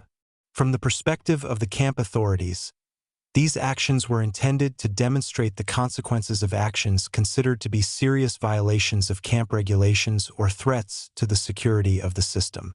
Prisoners living inside Auschwitz understood that the administration possessed the power to impose the most extreme punishments when it believed that its authority had been challenged. These actions were sometimes connected to events such as escape attempts, resistance activities, or other situations that the SS interpreted as acts of defiance. When such incidents occurred, the camp administration often responded through procedures that were designed not only to punish those directly involved, but also to serve as warnings to the broader prisoner population. The existence of these measures contributed to the atmosphere of tension that shaped daily life within the camp environment. One of the locations associated with such punishments in the main Auschwitz camp was an area near the former administrative buildings where executions were carried out during certain periods of the camp's operation. Prisoners who had been accused of specific offenses could be brought to these areas under guard after investigations conducted by camp authorities. The procedures that followed were conducted according to the orders issued by the SS leadership responsible for the administration of the camp. Although these actions were directed at particular individuals, the knowledge that such punishments occurred became widely known among prisoners living inside the barracks. Information about events within the camp often spread through quiet conversations among inmates, and the awareness that executions were part of the disciplinary system reinforced the understanding that the camp authorities possessed absolute power over those confined within the complex. In some cases, the camp administration required groups of prisoners to witness disciplinary actions carried out against others. This practice reflected the belief among SS officials that public displays of punishment could reinforce obedience among the broader prisoner population. Prisoners assembled for such events were expected to remain silent and stand in formation while the procedures were carried out under the supervision of guards. The intention behind these displays was to create a visible example of the consequences associated with actions interpreted as resistance or disobedience. Even when prisoners were not directly present during such events, the knowledge that they occurred contributed to the climate of control maintained within the camp. The administration relied on the spread of information about punishments as a way to discourage acts that might disrupt the functioning of the camp system. The environment created by these practices influenced the behavior of prisoners throughout their daily routines. When inmates gathered for roll calls, marched to labor assignments, or returned to their barracks in the evening, they did so within a structure where the authority of the SS was constantly reinforced through rules, surveillance, and the potential for severe punishment. Prisoners who considered attempting escape or engaging in acts of resistance understood the risks involved, as the administration often responded harshly to such efforts. Despite these dangers, escape attempts did occur during the history of the camp. Some prisoners tried to flee during work assignments outside the camp perimeter or sought opportunities to evade guards during moments of movement between sections of the complex.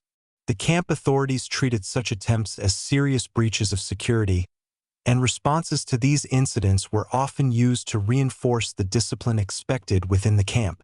The existence of these responses formed part of the broader strategy through which the SS administration maintained control over a population that greatly outnumbered the guards stationed within the complex. The camp's disciplinary system therefore relied not only on everyday rules and punishments but also on the awareness that the authorities possessed the ultimate power to decide matters of life and death. This power shaped the psychological environment experienced by prisoners as they navigated the routines of daily life within Auschwitz. While the majority of prisoners focused on enduring the demands of labor and survival within the camp, the knowledge that executions occurred remained part of the reality surrounding them. Stories about incidents that had taken place circulated quietly among inmates, becoming part of the collective understanding of how the camp operated. Through these accounts, prisoners learned about the risks associated with actions interpreted as resistance and the measures used by the administration to enforce its authority. The presence of executions within the camp system therefore contributed to the broader structure of control maintained by the SS authorities. Combined with surveillance, forced labor, and strict regulations governing daily routines, these practices reinforced the power of the camp administration over the prisoner population. For those living inside Auschwitz, the awareness of this system formed part of the environment in which they struggled to endure the conditions of imprisonment while navigating the complex hierarchy and rules that defined life within one of the most tightly controlled institutions of the Nazi regime. Chapter 9, Segment 1. The expansion of the Auschwitz camp system. By the middle years of the Second World War, Auschwitz had grown far beyond the boundaries of the original camp that had been established in 1940, transforming into a vast complex of interconnected camps and subcamps that extended across the surrounding region of southern Poland. What had initially begun as a single concentration camp created by the SS to hold political prisoners gradually evolved into one of the largest camp systems in Nazi-occupied Europe. This expansion did not occur suddenly but developed step by step as the German authorities recognized the strategic and economic potential of the location.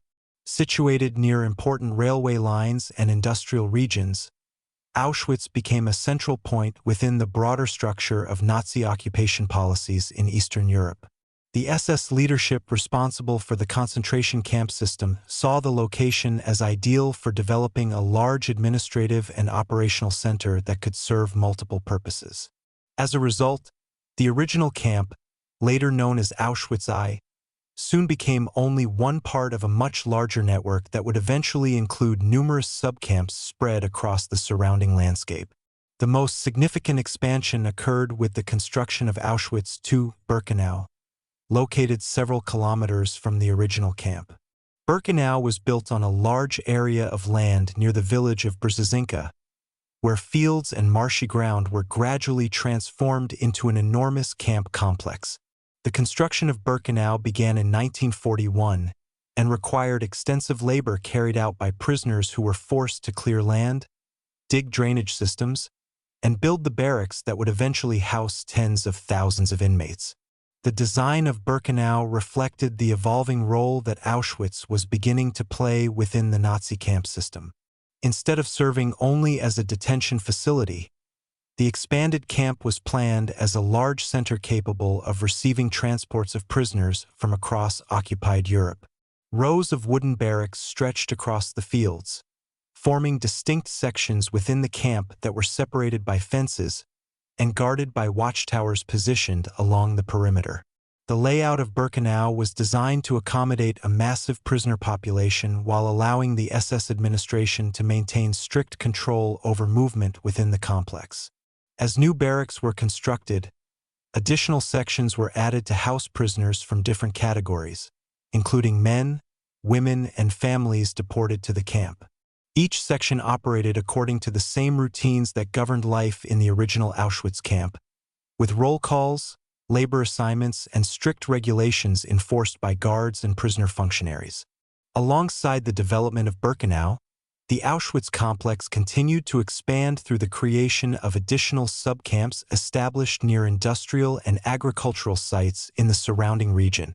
These subcamps were created in response to agreements between the SS administration and German companies that required large numbers of workers to sustain production during the war. Instead of transporting workers from distant areas, the companies could rely on the prisoner population of Auschwitz, which was already under SS control. As a result, new camps were built near factories, mines, and construction sites where prisoners could be housed and assigned to work directly at those locations. One of the most prominent of these subcamps was Auschwitz III Monowitz, which was established near the large chemical industrial complex constructed by the German company IG Farben. Monowitz functioned as both a labor camp and a residential area for prisoners assigned to work at the nearby factory.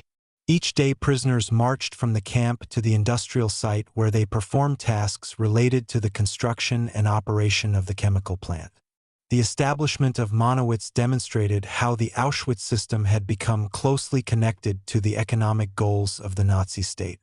The forced labor of prisoners was used to support industries that produced materials needed for the German war effort, and the camp administration maintained detailed records to manage the allocation of labor across the various work sites connected to the complex. Beyond Monowitz, dozens of smaller subcamps were created throughout the region. Some of these camps were located near coal mines, metalworking plants, or agricultural estates where prisoners were required to perform labor under the supervision of guards. Others supported construction projects designed to expand industrial infrastructure in Upper Silesia. Each of these subcamps operated under the authority of the Auschwitz administration, and prisoners assigned to them remained part of the broader camp system. Transportation between the main camp and the subcamps was carefully organized, with records maintained by the SS to track the number of prisoners assigned to each location. The rapid expansion of the Auschwitz system reflected the increasing scale of the policies implemented by Nazi authorities during the war. As deportations from across Europe intensified, the camp became a central point within the broader network of concentration camps and forced labor sites established by the SS. Trains arriving at Auschwitz carried prisoners from many different regions, and the camp administration was responsible for processing these arrivals and assigning individuals to different sections of the complex or to subcamps where labor was required. This process required coordination between the railway system, the SS administration, and the industries that relied on prisoner labor. The infrastructure of the camp was therefore closely connected to the transportation networks that brought prisoners to Auschwitz and distributed them throughout the expanding system of camps. By the height of its operation, the Auschwitz complex included more than 40 subcamps scattered across the surrounding area, each linked to the central administration located at the main camp. These subcamps formed a network that extended the reach of Auschwitz far beyond the fences of the original camp established in 1940. Through this network, the SS was able to control a vast labor force while maintaining strict discipline and supervision over the prisoners assigned to different locations. The expansion of the camp system therefore represented one of the most significant developments in the history of Auschwitz. What had begun as a single concentration camp gradually became a sprawling complex of camps and labor sites connected by administrative structures, transportation routes, and industrial partnerships. This growth transformed Auschwitz into one of the most extensive camp systems created during the war, illustrating how the policies of the Nazi regime evolved over time as the camp expanded in size, function, and influence across the occupied territories of Europe. Chapter 9, Segment 2. Subcamps and the Reach of the Auschwitz Network. As the Auschwitz complex expanded during the war years, the creation of numerous subcamps across the surrounding region transformed the camp into the center of a vast network that stretched far beyond the fences of the original site. These subcamps were established for a variety of purposes, but the most common reason for their creation was the growing demand for prisoner labor from German industries and construction projects operating in the region of Upper Silesia. The SS administration responsible for Auschwitz recognized that the large prisoner population held within the camp could be used to support these economic activities, and rather than transporting prisoners long distances each day, new camps were built near factories, mines, and other work sites so that prisoners could live close to the places where their labor was required. This approach allowed the SS to manage labor more efficiently while also strengthening the connection between the concentration camp system and the industrial economy that supported the German war effort.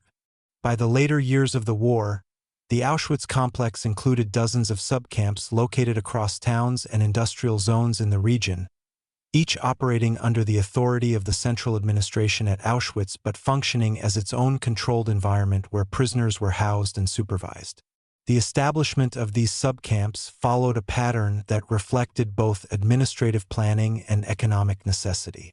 When a company or industrial facility required a workforce, negotiations could take place with the SS administration to arrange for prisoners to be assigned to that location. Once an agreement was reached, the SS organized the creation of a subcamp near the industrial site. Barracks were constructed to house the prisoners, fences were erected to control movement, and guards were assigned to supervise the population living there. Prisoners were then transferred from the main Auschwitz camp or from other subcamps to the new location where they would be assigned to specific labor tasks connected to the project. Although each subcamp operated according to its own local routines, the structure of daily life remained closely connected to the rules and procedures established in the main camp. Roll calls were conducted in the morning and evening. Prisoners were organized into work groups that marched to nearby factories or construction sites, and discipline was maintained through the supervision of guards and prisoner functionaries appointed by the SS. One of the largest and most well-known subcamps in the Auschwitz system was Monowitz, which served the massive chemical production facility constructed by the German company IG Farben. Monowitz was built specifically to house the prisoners assigned to work at the industrial complex, and the camp quickly grew into a major center of forced labor connected to the Auschwitz network. Each day, prisoners marched from the barracks to the factory grounds where they performed tasks related to construction, maintenance, and industrial operations. Guards monitored the movements of these labor detachments and ensured that the prisoners returned to the camp after completing their assignments. Monowitz demonstrated how the SS administration integrated the concentration camp system into the industrial structure of Nazi Germany by supplying a controlled workforce to companies involved in wartime production.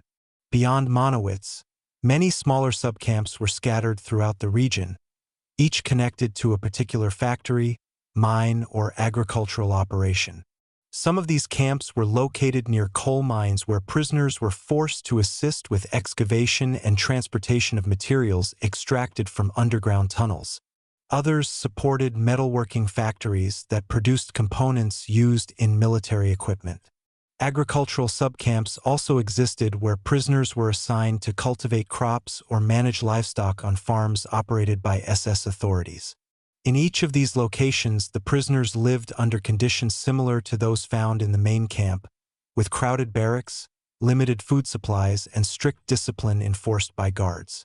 The distance between the subcamps and the main Auschwitz camp varied depending on the location of the industrial facilities they served.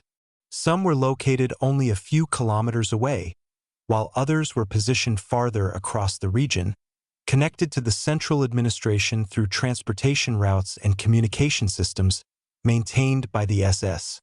Despite these distances, all of the subcamps remained part of the Auschwitz complex and were governed by the same administrative hierarchy that directed operations at the main camp. Reports were regularly sent from subcamp commanders to the central administration detailing the number of prisoners assigned to each location, the work tasks being performed, and any changes in the condition of the prisoner population. This system allowed the SS leadership to maintain oversight of the entire network while coordinating the movement of prisoners between camps when labor needs changed. For prisoners living within these subcamps, daily life followed a pattern shaped by the demands of the work assignments that defined the purpose of the camp. Early morning roll calls were followed by marches to nearby industrial sites where prisoners worked for many hours under supervision. After completing their assignments, the prisoners returned to their barracks where evening roll calls and limited food rations marked the end of the day. The routines were repetitive and strictly organized, reinforcing the sense that the subcamps functioned as extensions of the main Auschwitz complex rather than independent institutions. The presence of guards and the surrounding fences ensured that prisoners remained confined within the designated areas assigned to them. Through the establishment of these numerous subcamps, The Auschwitz system expanded its influence across a wide geographic area, creating a network that connected industrial production, transportation routes, and administrative control within the broader framework of the Nazi concentration camp system. By the height of its operation, the Auschwitz complex had become not only a single camp, but the center of a vast structure of interconnected labor sites that spread throughout the region. This network demonstrated how the policies of the SS leadership evolved during the war as the concentration camp system became increasingly integrated into the economic and administrative strategies of Nazi Germany. Chapter 9, Segment 3: The Structure and Administration of the Subcamp Network. As the number of subcamps connected to Auschwitz continued to grow during the later years of the war, the SS administration developed a structured system to manage this expanding network, ensuring that each camp remained closely tied to the central authority operating from the main Auschwitz complex. This administrative structure was essential for maintaining control over the thousands of prisoners distributed across dozens of locations throughout the region of Upper Silesia. While the subcamps varied in size and purpose, they all functioned within a framework established by the SS leadership that governed prisoner registration, labor assignments, discipline, and reporting procedures.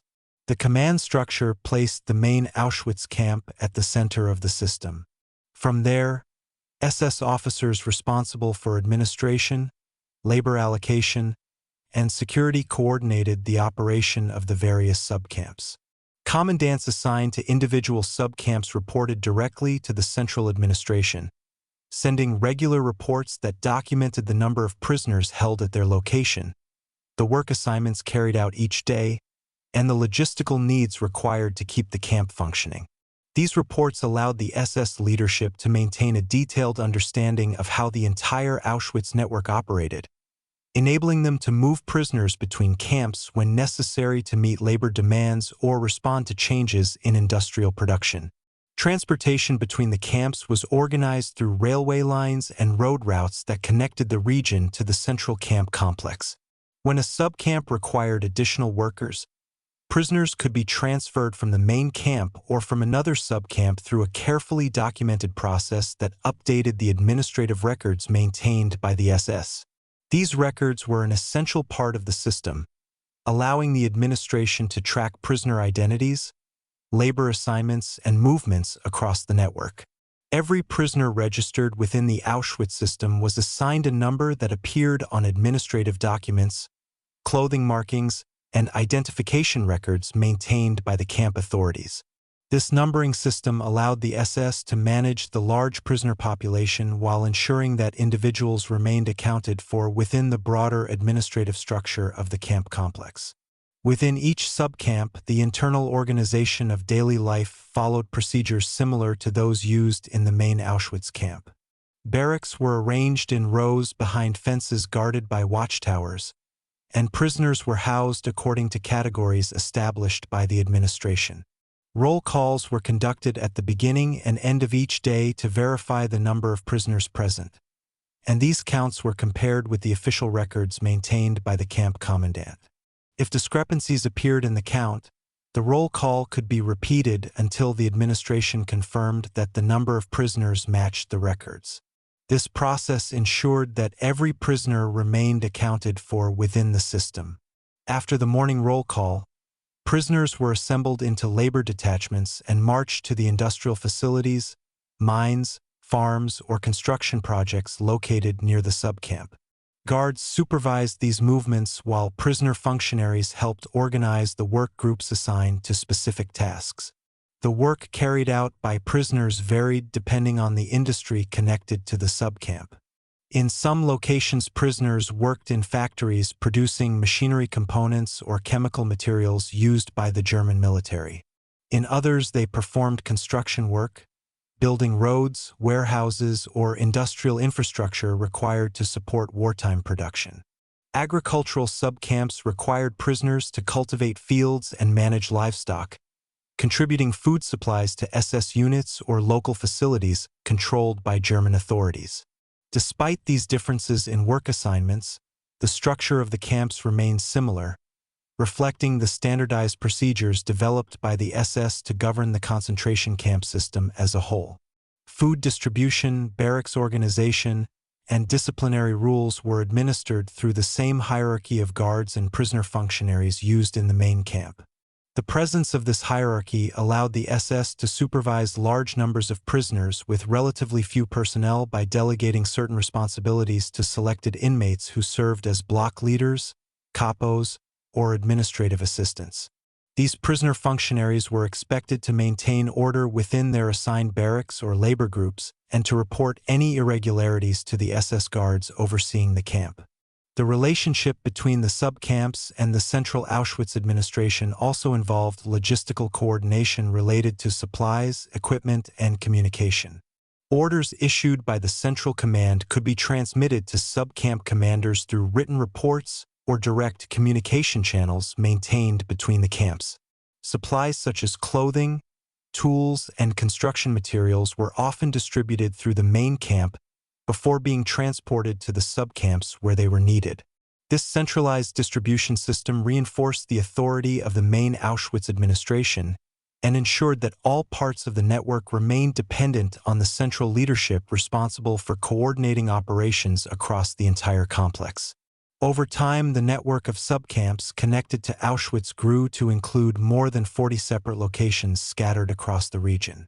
Each camp served a specific purpose tied to industrial production, resource extraction, agriculture, or infrastructure development, yet all remained part of the same administrative framework that governed the main camp established in 1940. Through this system, the SS transformed Auschwitz into a central hub within the concentration camp network, linking prisoner labor to the economic and logistical needs of Nazi Germany during the war. The creation and management of this sub-camp network demonstrated how the camp evolved beyond its original role as a detention facility, becoming instead a vast structure in which administrative planning, transportation systems, and industrial partnerships worked together to extend the reach of the Auschwitz complex across a wide geographic area. Chapter 10, Segment 1.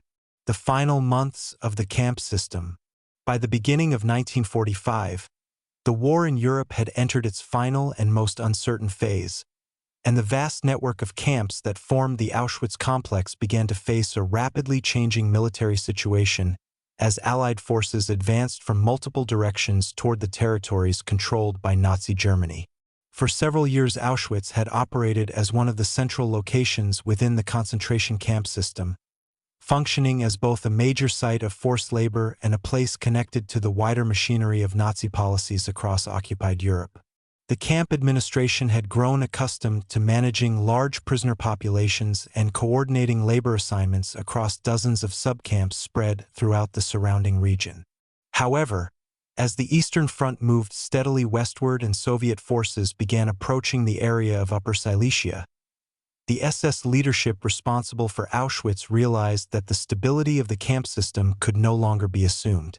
Reports from military commanders indicated that the front lines were drawing closer, and the presence of Soviet troops in nearby regions created growing concern among the German authorities responsible for maintaining control over the camps. In response to these developments, the SS administration began preparing for the possibility that the Auschwitz complex might soon fall within the reach of advancing forces. These preparations involved a series of administrative decisions intended to manage the prisoner population and preserve the structure of the camp system for as long as possible. Communication between the main camp command and the leadership of the concentration camp network intensified as officials discussed how to respond to the shifting conditions created by the approaching front. At the same time, daily life within the camp continued according to the routines that had governed it for years. Prisoners still assembled for roll calls, marched to labor assignments, and returned to their barracks at the end of each day under the supervision of guards and prisoner functionaries. Yet the atmosphere within the camp gradually changed as news about the progress of the war circulated among both prisoners and camp personnel. Some prisoners learned through quiet conversations or observations that the front lines were moving closer, and rumors began to spread that the camp might soon be affected by the approaching conflict. Meanwhile, the SS administration faced the logistical challenge of managing a large prisoner population in a region that was becoming increasingly unstable due to military operations. As the weeks passed and the Soviet advance continued, the authorities responsible for Auschwitz began implementing measures designed to relocate parts of the camp system farther west. Orders were issued to transfer prisoners from certain subcamps to locations deeper within German-controlled territory. These transfers required careful coordination because thousands of prisoners were held across the network of camps connected to Auschwitz, and the administration had to organize transportation routes capable of moving large groups of inmates under guard. Trains and marching columns were used to carry out these transfers, with guards accompanying the prisoners as they were moved away from the region where Soviet forces were approaching. These movements formed part of a broader pattern seen across the concentration camp system during the final months of the war, as SS authorities attempted to evacuate camps located near the advancing front lines. Within Auschwitz itself, the process of preparing for evacuation involved both administrative planning and physical changes to the camp environment. Records were gathered, equipment was relocated, and some sections of the camp were gradually emptied as prisoners were transferred to other locations. Yet, despite these preparations, the scale of the Auschwitz complex meant that it could not be completely dismantled within a short period of time. Thousands of prisoners remained in the camp even as evacuation orders were carried out in surrounding areas.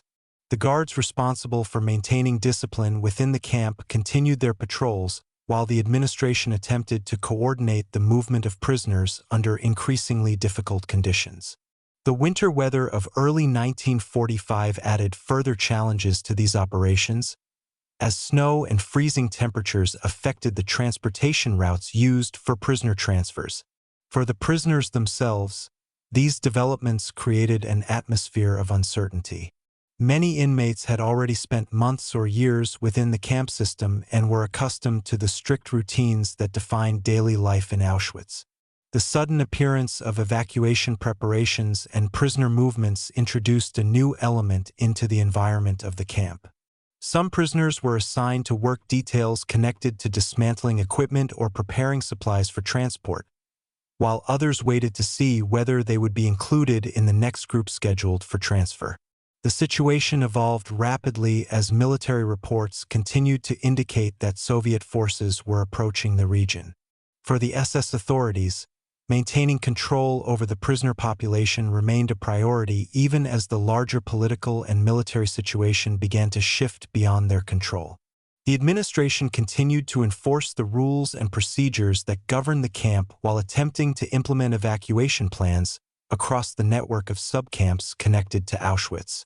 This combination of routine and uncertainty defined the final months of the camp's operation as the front lines moved closer and the structure of the Nazi concentration camp system began to confront the reality of an approaching end to the war in Europe.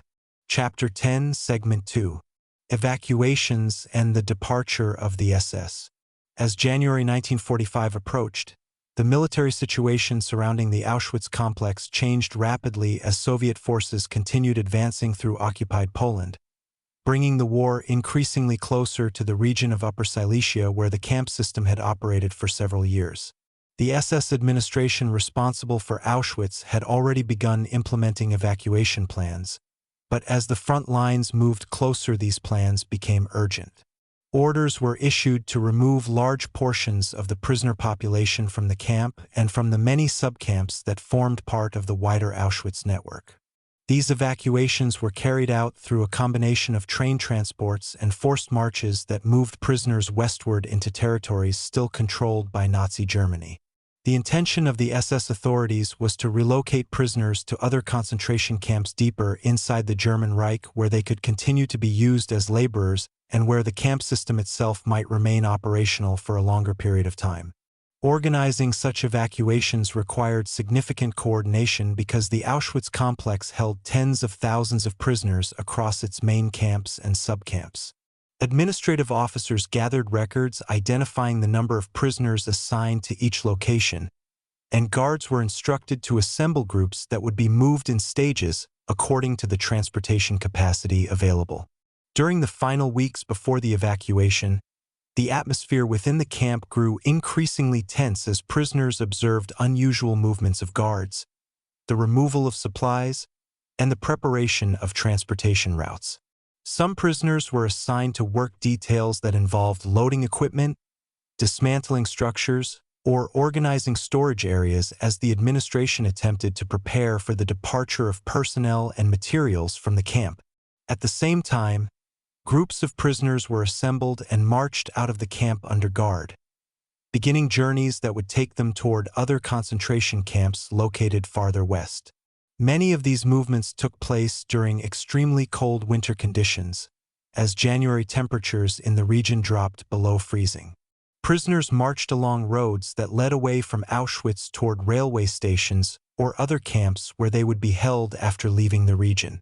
Guards accompanied these columns of prisoners and maintained control over their movements during the long journeys. Some prisoners were transported by train when railway lines were available, while others were required to travel on foot across considerable distances before reaching their destination. These evacuations were not limited to the main Auschwitz camp. Subcamps throughout the region also began emptying as their prisoner populations were transferred. Because many of these subcamps were located near industrial sites that were no longer secure due to the approaching front, the SS authorities decided that maintaining operations there was no longer possible. Prisoners working in factories, mines, and agricultural locations were gathered into groups and moved westward in a similar manner to those evacuated from the main camp complex. The administrative system that had once coordinated labor assignments across dozens of subcamps was gradually dismantled as the prisoners were relocated to other camps within the concentration camp network. Despite these large-scale movements, not every prisoner was evacuated from Auschwitz.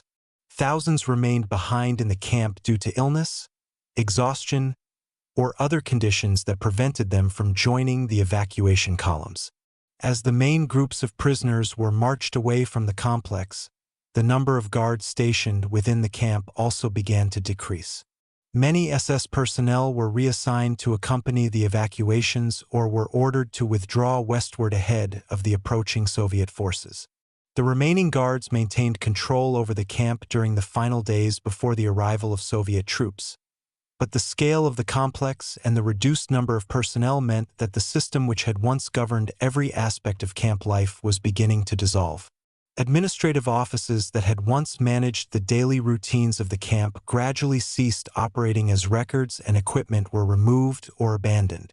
Prisoners who remained in the camp observed these changes and recognized that the structure which had dominated their lives for years was entering its final phase. The watchtowers, fences, and barracks still stood across the landscape of the camp, but the organized routines that had defined daily life were no longer being maintained with the same precision. For the prisoners who had been evacuated, the journeys westward marked the beginning of another stage of uncertainty, as they were transferred to camps in Germany and Austria. For those left behind at Auschwitz, the approaching front signaled that the war was moving directly toward the place where they had been held. Within the broader history of the camp system, these evacuations represented the final attempt by the SS leadership to maintain control over the concentration camp network as the military situation collapsed around them. The departure of guards, administrators, and prisoner transports reflected the realization among Nazi authorities that the territory surrounding Auschwitz could no longer be defended. The system that had operated there for several years was being dismantled in the face of advancing armies and the inevitable end of the war in Europe. Chapter 10, Segment 3. Liberation and the Aftermath. By the final days of January 1945, the Auschwitz camp complex had entered the last stage of its existence under SS control as Soviet forces advanced through southern Poland during the broader offensive that pushed German forces steadily westward.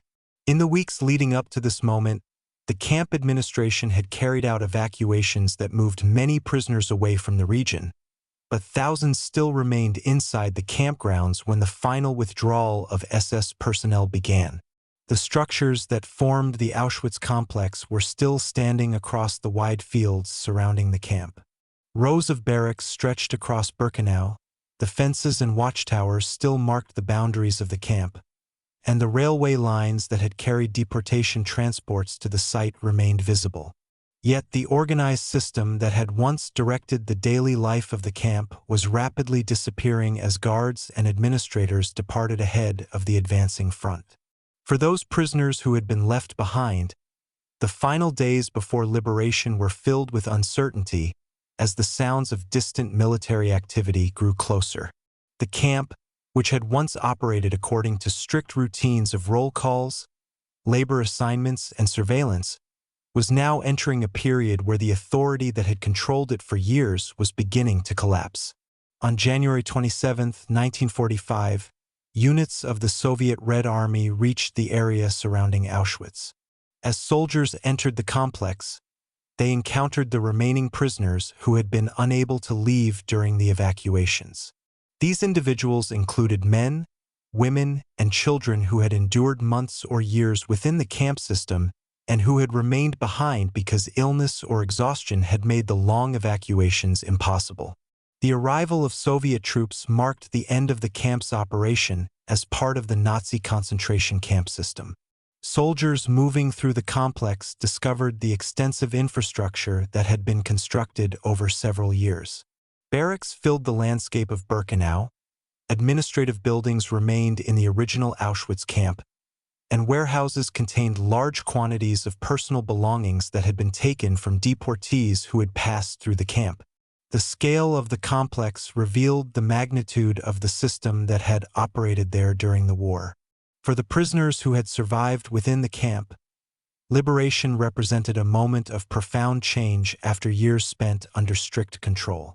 Medical units accompanying the Soviet forces began providing assistance to those who remained inside the camp. Many prisoners required immediate medical attention due to the physical conditions they had endured, and efforts were made to organize food supplies and treatment for the survivors found in the barracks and infirmary buildings. The soldiers also began documenting the camp environment, recording evidence of the structures and facilities that formed part of the Auschwitz complex. This documentation later became an important source of information for understanding how the camp had functioned during the years of Nazi control. In the weeks that followed the liberation, the site gradually transformed from an active concentration camp into a place of investigation and recovery. Survivors were transported to hospitals or temporary shelters where they could receive medical care and begin the process of returning to civilian life.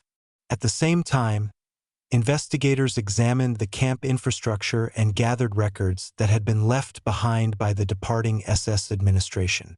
These materials helped reconstruct the history of the camp and the events that had taken place within its fences.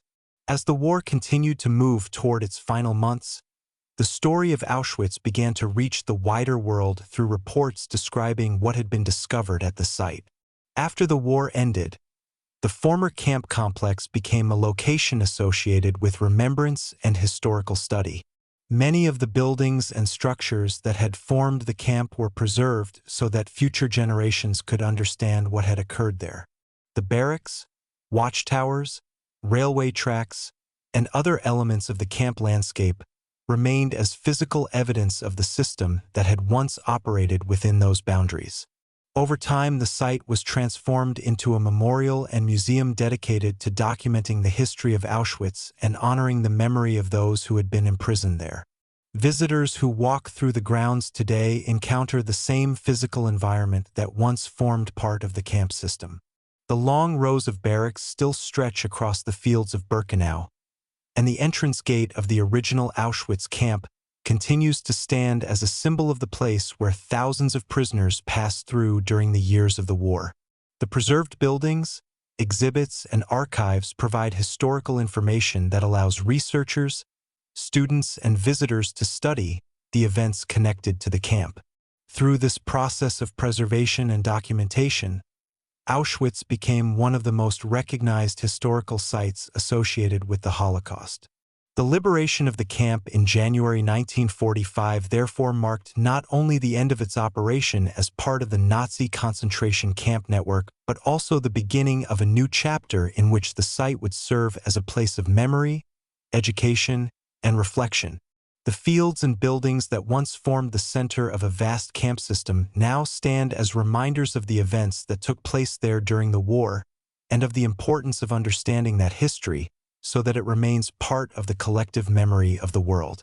Today, the grounds of Auschwitz are quiet. The railway tracks that once carried transports into the camp end beneath an open sky.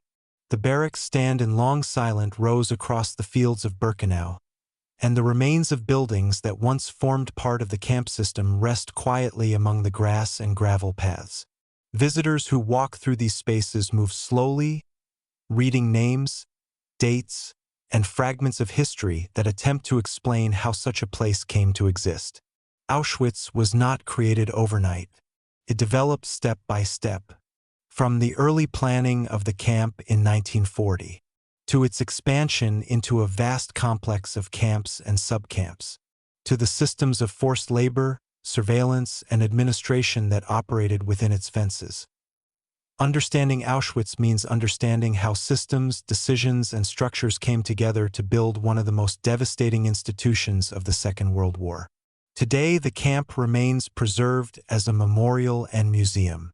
The fences, watchtowers, and barracks continue to stand so that future generations can see the place where this history unfolded. They remind us that behind every structure were individuals whose lives were shaped by the events that occurred here. Remembering these places is part of understanding the past. And understanding the past helps ensure that the lessons of history are never forgotten. If you value calm, detailed Holocaust history told with respect and depth, consider subscribing to In&Out Nazi Germany for more long-form documentaries exploring the history of camps, ghettos, and the events of the Second World War. Thank you for listening, and thank you for remembering.